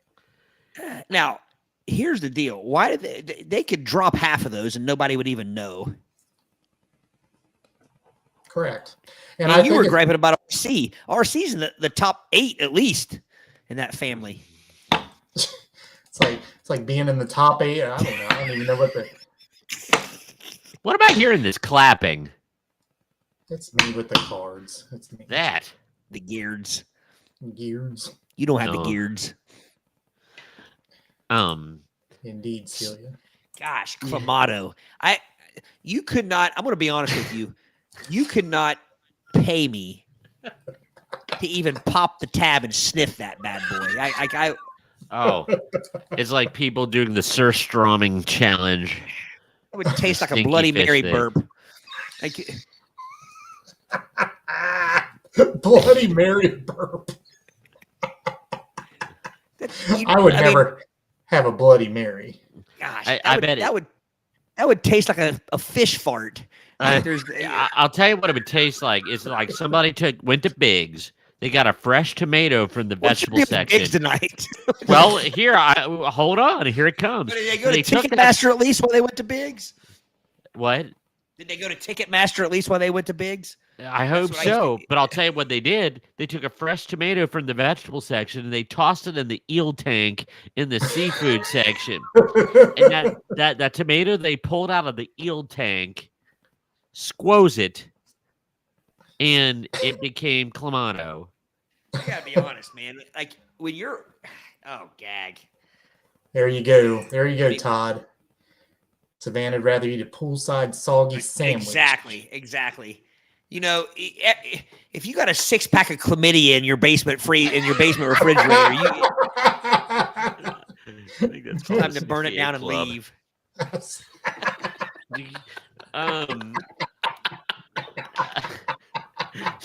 So, anyway. By the way, that would be a great band name, 6-pack of chlamydia.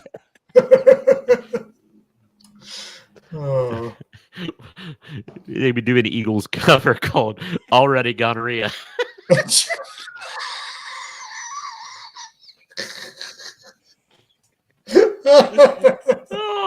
Vita de gonorrhea.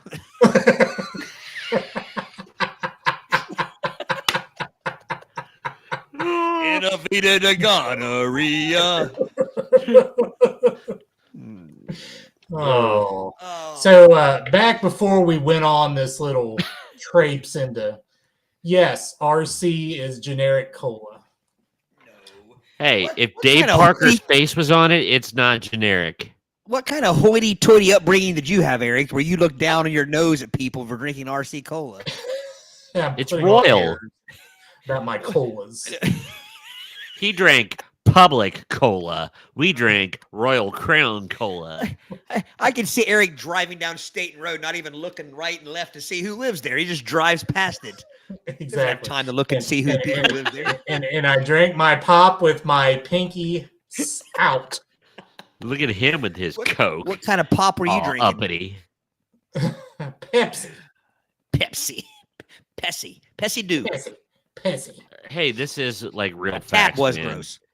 So, the Pepsi bottling company that's in Ripley, I never liked the Ripley Pepsi. Ripley Pepsi tasted different, and I never liked it. And I'm probably going to have relatives get upset with me. In the glass bottles that was Ripley Pepsi, they had red dots around the neck of it. And I always avoided those because I wanted the non-Ripley Pepsi. I don't know why it tasted different, but it did. Here's why. I don't like when two words end in the same like Ripley Pepsi. I don't like that. Atlanta Coca-Cola. I'm stretching here. Yeah. Well, if the condition of some of that water I saw when I worked down there, it was any indication, that's probably why you want to avoid. Oh yeah, there's a bloated yak carcass drifting by the river. It goes in the. I say I got a yak. I don't mean I got a hairy buffalo living in my backyard. I set you up, man. It's been a while. So Eric, I got to ask you. So out of the three of us, is Eric the only one that worked in the fast food industry? Yeah. Yeah. Eric, you worked at Whitey Cassell's, right? And Burger King. Hamburger. So what was the most popular drink from either? Because are those both Pepsi places back in the day? And Burger King's Coke. Yeah. Right. It is now. Has it always been Coke though? Yeah. I don't think White Castle was ever Pepsi either. I thought White It's Castle Coke. was. I thought White Castle had Mountains Dew when I was younger. I mean, it may have gone It may have to changed. Pepsi and back, but I think back then it was Coke. It was talking mid-'80s. Okay. I'm not saying this to be funny, but I Will have it a be childhood funny memory. anyway? Well, we won't. I laugh. remember stopping at a Captain D's on vacation someplace down south and them having RC Cola. Speaking of generic, Captain Yeah. D's nuts. that would totally play into this whole thing that Captain D's had RC Cola. Indeed. Yeah.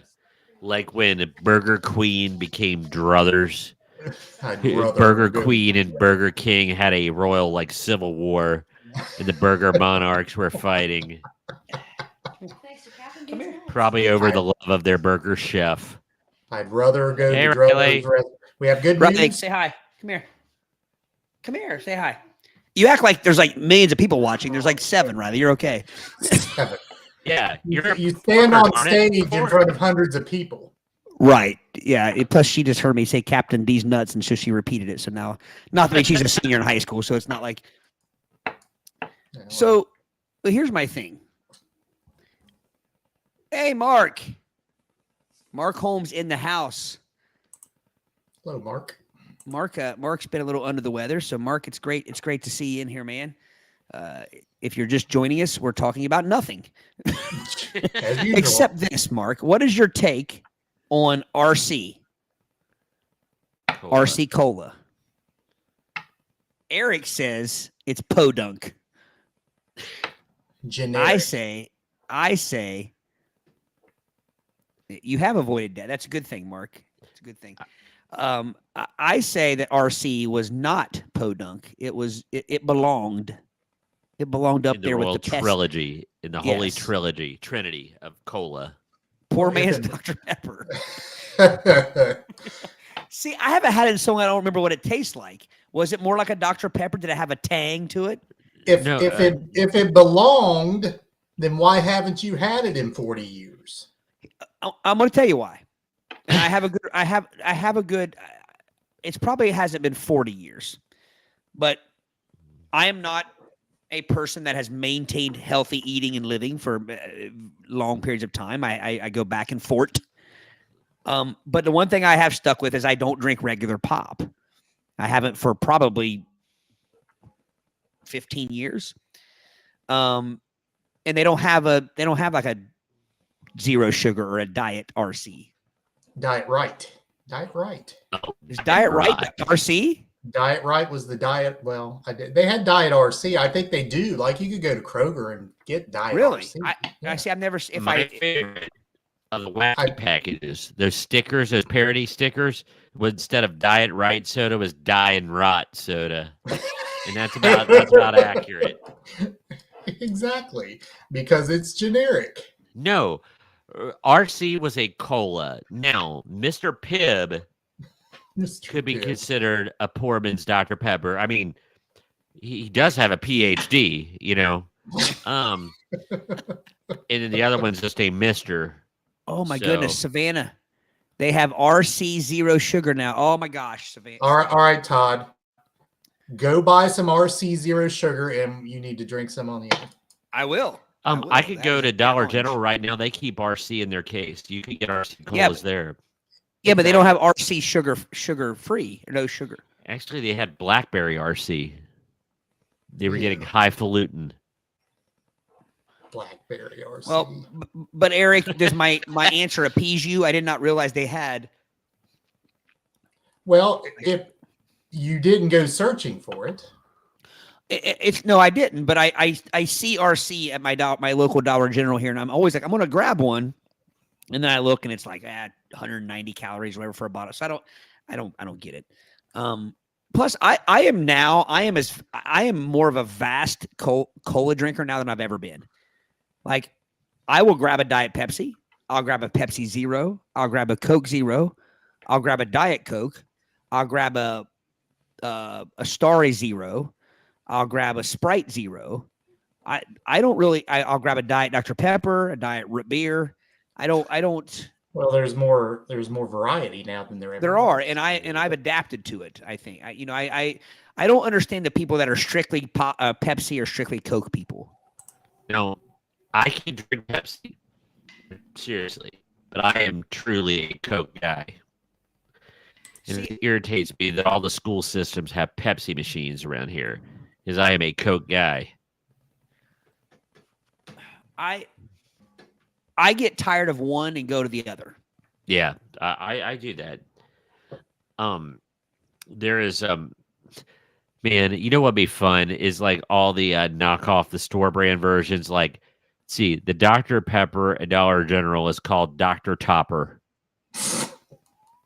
not to be confused with Mountain Thunder. Okay, so here's the deal. They don't even have a generic version of RC because RC itself is generic. My case is rested. Cola King. My case is rested. Oh my gosh, Eric! I object. I did not realize that we had such an uppity in our in our circle of friends growing up. Instead of drinking Pepsi, he drinks Ponzi.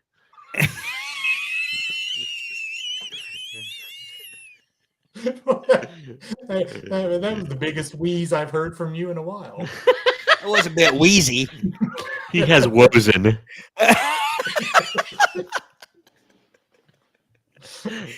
He's made his voice. He has Wozen. See, but you have no argument for that. There is no generic version of RC Cola because RC Cola because you is can't the replicate version. royalty. You could fake a PhD and become a doctor. You can go up a mountain, but you can't get to be royalty without royal lineage. I mean, I rest my case. Yeah, I mean, look at Dr. Jill Biden. I mean, like, it's a doctor in education. I mean, how useless is that? What was that where the guy was on the plane and say, "Is there a doctor in here?" And he's like, "Yeah, can you help?" It's like, "No, I'm a doctor of mathematics." It's like, Right. I can find their square root before they expire, but and those doctors are the ones that demand you call them doctor. That's what I don't get. No, I won't call you one doctor. of our I'll dear call you friends Bill. finally became a doctor of letters. He said he was only going to make 2 people call him doctor, and I won't mention who. Yeah. But just people that, well, jokingly, one of them was his brother. The other one was, Right. yeah. Because I don't know, Eric. I've never Courteous put this much thought into it. I just remember, back when we used to get the bottles and then take them out to Martin's and get your, Yeah. I remember always liking. It seemed like the RC bottles had this, like the thing. It was like a foam, like the lettering on it was like a foam. Yes, you could pick it off with your fingernails. Yeah. It was so satisfying. All the brands had that though. Did they all have that? Yeah. See, we just grew up drinking RC. I just thought we were a normal American family. Apparently, we were pieces of shit. No, you just drank generic pop. I stand by to call my dad and tell him that all those years he put in a GE working hard for his family, he could provide no more than swill. Dude, I was about ready to say swill. I was about ready to say it. Swill and gruel is all we ate growing up. And those words are not on your previous list because those are great words. Right. Swill and awful. Brady, OFFAL. why are you arguing so much for RC Cola? I never saw an RC Cola in your house. Ever. Yeah, real cool, Brady. I would drink it at my RC. grandma's. She liked RC, and I remember having an RC bottle that had Dave Parker on it. Because RC was not a thing after 1932. That's why you drank it at your grandma's. Was he firing a missile? Was he firing off a missile when he on the bottle, or was he inhaling a lung dart? That's what I meant. Yeah, a lung dart.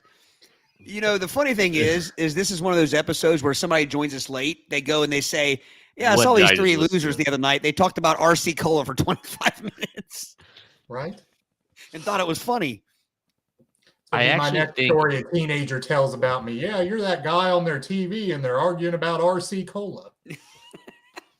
I actually think my dad had a bicentennial bottle of RC Cola that had a 19. He had a Pepsi one, he had a Mountain Dew one, and there was a bicentennial RC one, and I think he also had a Dave Concepcion RC Cola for the big red machine. But we never drank it. That's why the bottle was never drank from. You want to actually go drink? Never drinking.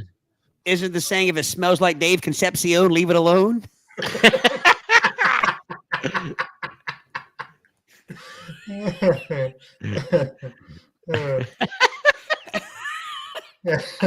want to say the rest of it so bad, but I can't.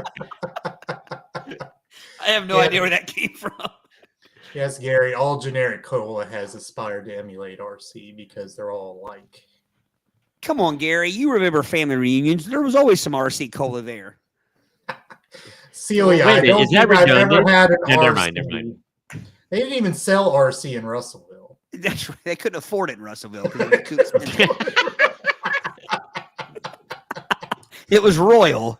It's Royal. Like I said, they were drinking public cola. We were drinking Royal Crown. We weren't drinking public hat. Mousy Liming was not letting Royal Crown into his house.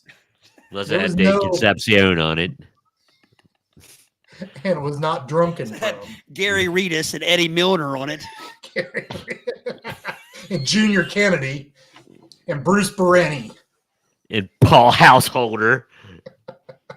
Paul Householder. It paid with a Dan Bellardello. Maybe it was just the Griffin family. Maybe that's where it came. Maybe it came from Grandma and Grandpa Griffin, Gary.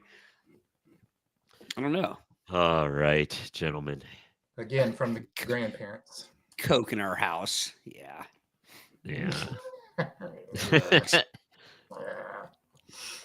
I've got so the next episode I will be drinking an RC. An RC Zero. If you can remind me, I'll get one too. Just to smite. You'll be smote next week. Eric will be able to smell RC belches all the way from here. And you can drink that RC Cola, and you'll need a shaver, a razor to shave the sheen off of your tongue. We'll be talking all greasy with air in our lungs.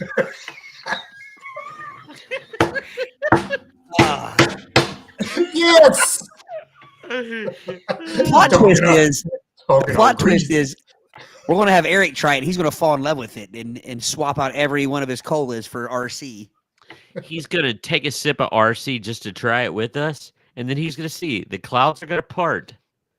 The sunbeam will come down through that window on the right side of his head, and he'll say, "Why haven't I drank this before?" And there will be a magical digital crown appear above his head. Okay. We have determined that Todd Griffin has not had an RC Cola in 30 years at least. Brady Liming, when's the last time you had an RC Cola? It's been within the last 4 years because I got one Dollar General because I was feeling nostalgic. And 4 years. You've not gotten one in 4 years. You have to feel nostalgic to drink the generic cola. I just don't think about it. I like it. Exactly. You don't think about it. It's not to be thought about. It's just there. It's like you don't think about Long John Silver's, Eric? You don't think about Mountain Eric, Thunder. do you like Long John Silver's? I said, Eric, do you like Long John Silver's? If I want fish and chicken and barnacles, yes, I would go to Long John Silver's. I would not go to Captain D's or Arthur Treacher's. Generic Arthur's Treasures. Arthur's Treasures. I would go to the one and only Church's. Yeah. Well, what I'm saying is just because you haven't had it yesterday doesn't mean it's right. Lessen the deliciousness. I think I had a pretty good reason for my not having RC. But now that I know it, I already told you I'm rushing right out to get it now that I know they make you will be smoked, Eric. Right after this episode, I want you to text me and say, I'm driving out to Walmart to get my RC. He's literally Here's the thing, Eric. You both know as well as I do that you would think, well, there's a Walmart in Hillsboro. I live in Hillsboro, but it could take me 90 minutes to get over there and back. I mean, it's ridiculous. Yeah, I know. But here's I will fully admit, I will be honest when I'll drink it on air, and I will be honest if I think it tastes terrible. I will tell you. If it tastes like Goat Whiz, we'll tell you. It tastes like dirt. I can't wait. But to go what he said, I do like Faygo. I was on a big Faygo kick there for a while. Their root beer, I can't remember all the different flavors I liked. You can get 2 liters for $1.37. Probably used to be able to get them cheaper than that. Probably so. That's brilliant. That's brilliant on my part. You used to be able to get gas cheaper too.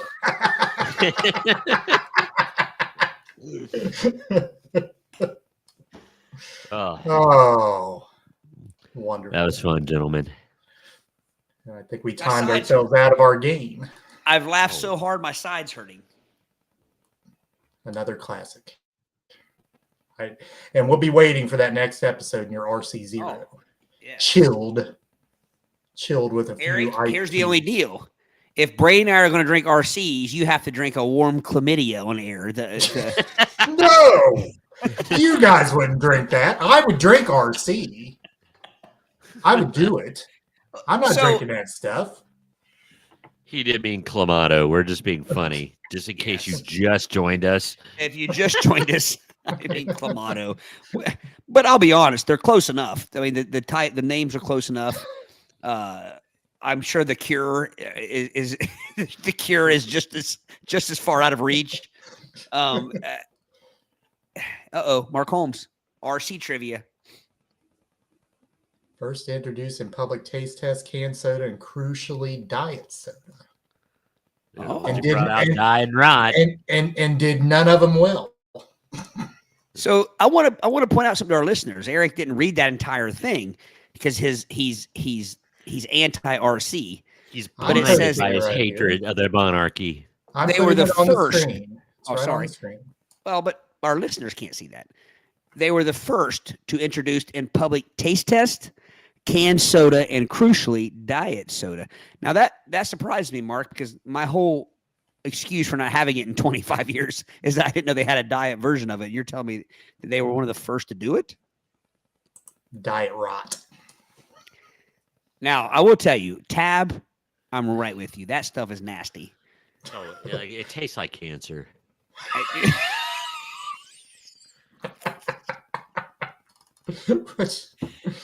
Do they now, sell I used to like Tab still? Can you still buy that? What, Tab? Yeah, Tab had a resurgence a few years back. All right. I'll make you a deal. You drink the diet, the RC0. I'll drink a Tab. Okay. But here's the thing about Tab. Here's how you know Tab was a loser. Tab never branched out. There was no Tab root beer. There was no Tab citrus. It was just Tab. It was boring. The labeling was boring. But they had those hour-shaped glasses. Yeah. Do you remember what it was like to go to your grandma's or your great aunts when you were a kid and absolutely nothing was going on? It was the afternoon.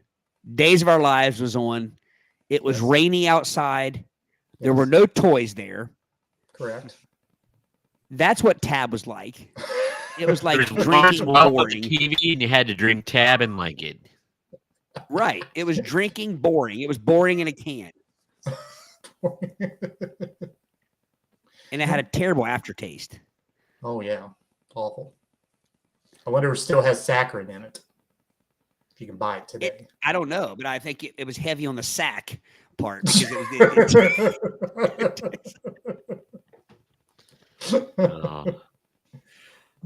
Cheerio Cola changed their name to RC. See, I was saying, Mark, if Mark, you would join us more, you're another one of these Gary types that you have a lot of information to share with us. Yeah. Do you guys remember the conversation we had one episode about Yoo-hoo and Chocola? Yeah. I love Chocola. And remember we learned that Pete Rose had his own chocolate drink for a while? Yes, yep. Nobody bet on that. But he couldn't sell it. Well, there was some reason he couldn't sell it. Like It was it had something to with, do something with with Yoo-hoo, wasn't it? I think it was something. So it kind of bombed pretty quickly because of all he couldn't promote it. They couldn't put his face on it. Like it was right because MLB something owned his Yeah. name and likeness. Yeah. All right. So here's the thing: Cheerio Cola changed its name to RC because they knew they were generic. We got to change our name to something that doesn't sound generic, but they didn't change the formula of the cola. They changed the name, but yet still generic. well, they were so confident in their formula and their recipe because it worked. Pip pip cheerio, we're royal. I knew a teacher that would have called it RC Crown Cola.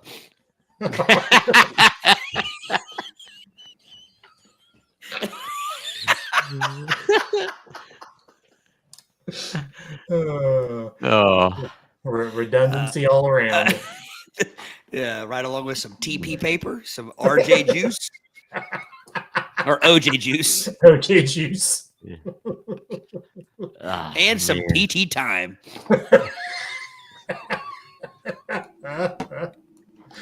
Oh, goodness. and some BM movement. and some BO odor.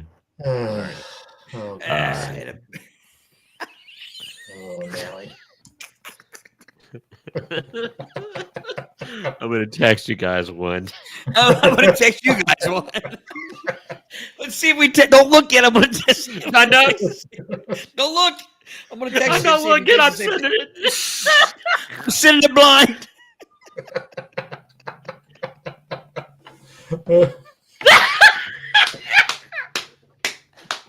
Oh, now we can have the inside jokes here, but you can't advertise the inside jokes because the audience doesn't know.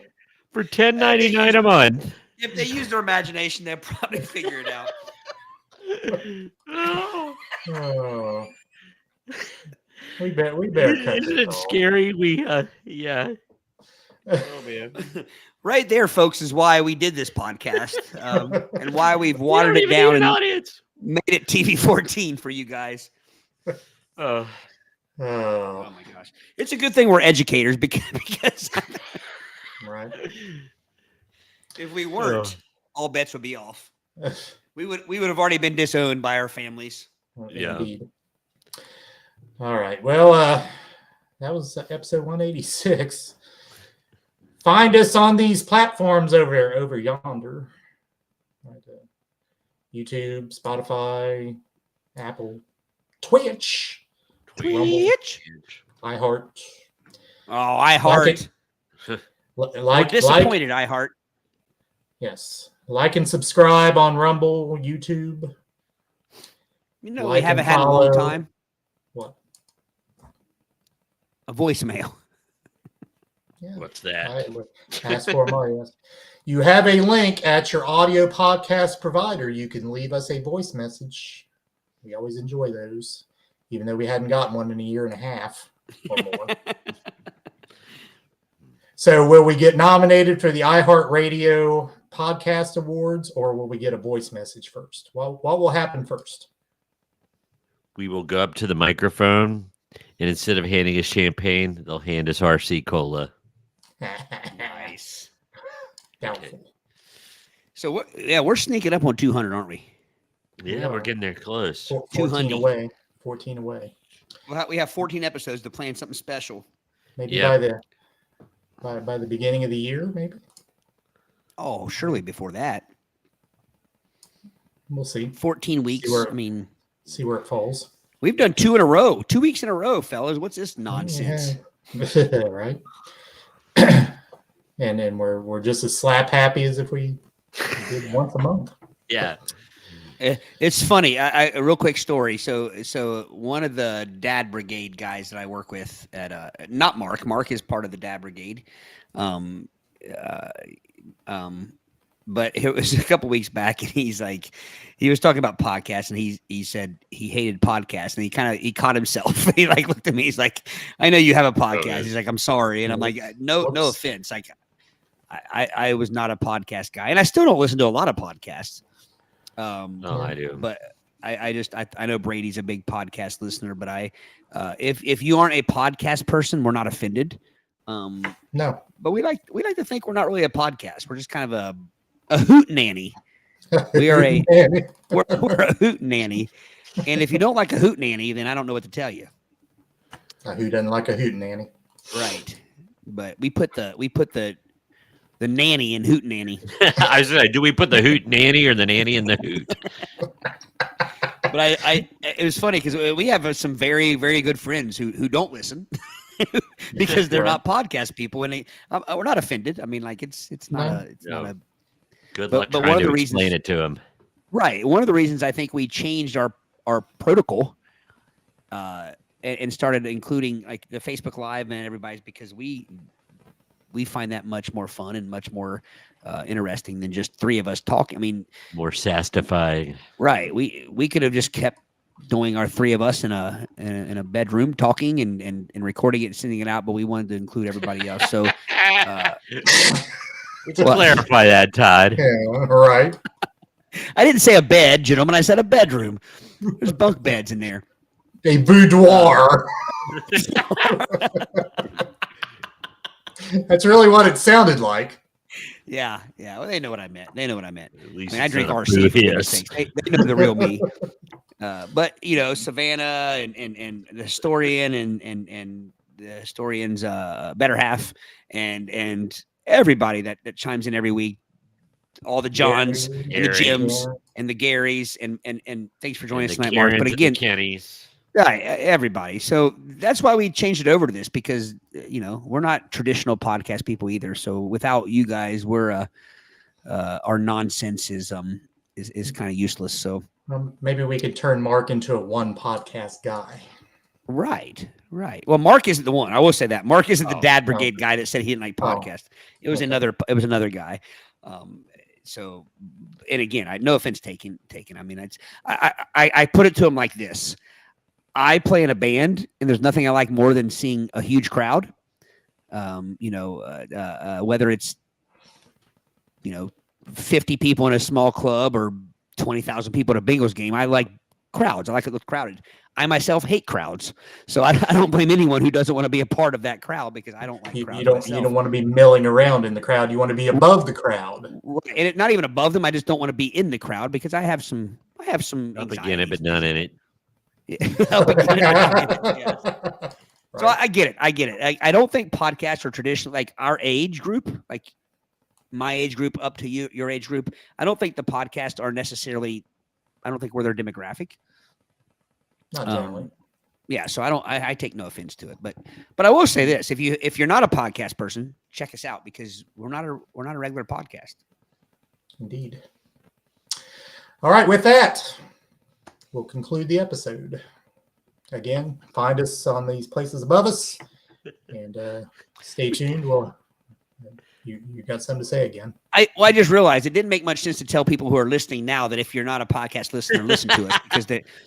So what I meant to say was go out and tell your friends who are not podcast people to check us out for an episode or two. We promise we talk about more than coleslaw and RC Cola, although I don't know why we ever would because those two topics alone could keep us busy for days. Brady, what are you doing here? Eric caught it.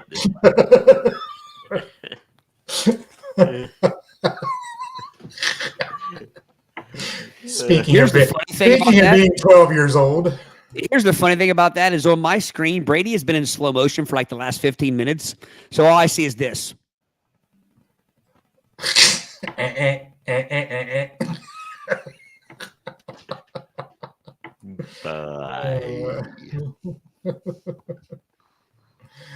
All right. So, if you find those people that aren't podcast guys, they can find us in these places up here. And there's your full circle thing. So this time we're going to round out the show. Okay. So stay tuned for episode 188. Mark knows who I'm talking about. Yes, Mark. Bring him along. Oh, we have Blends, digression diphthongs. God bless you. Yeah, Gesundheit. too tight. All right. Someone take us out.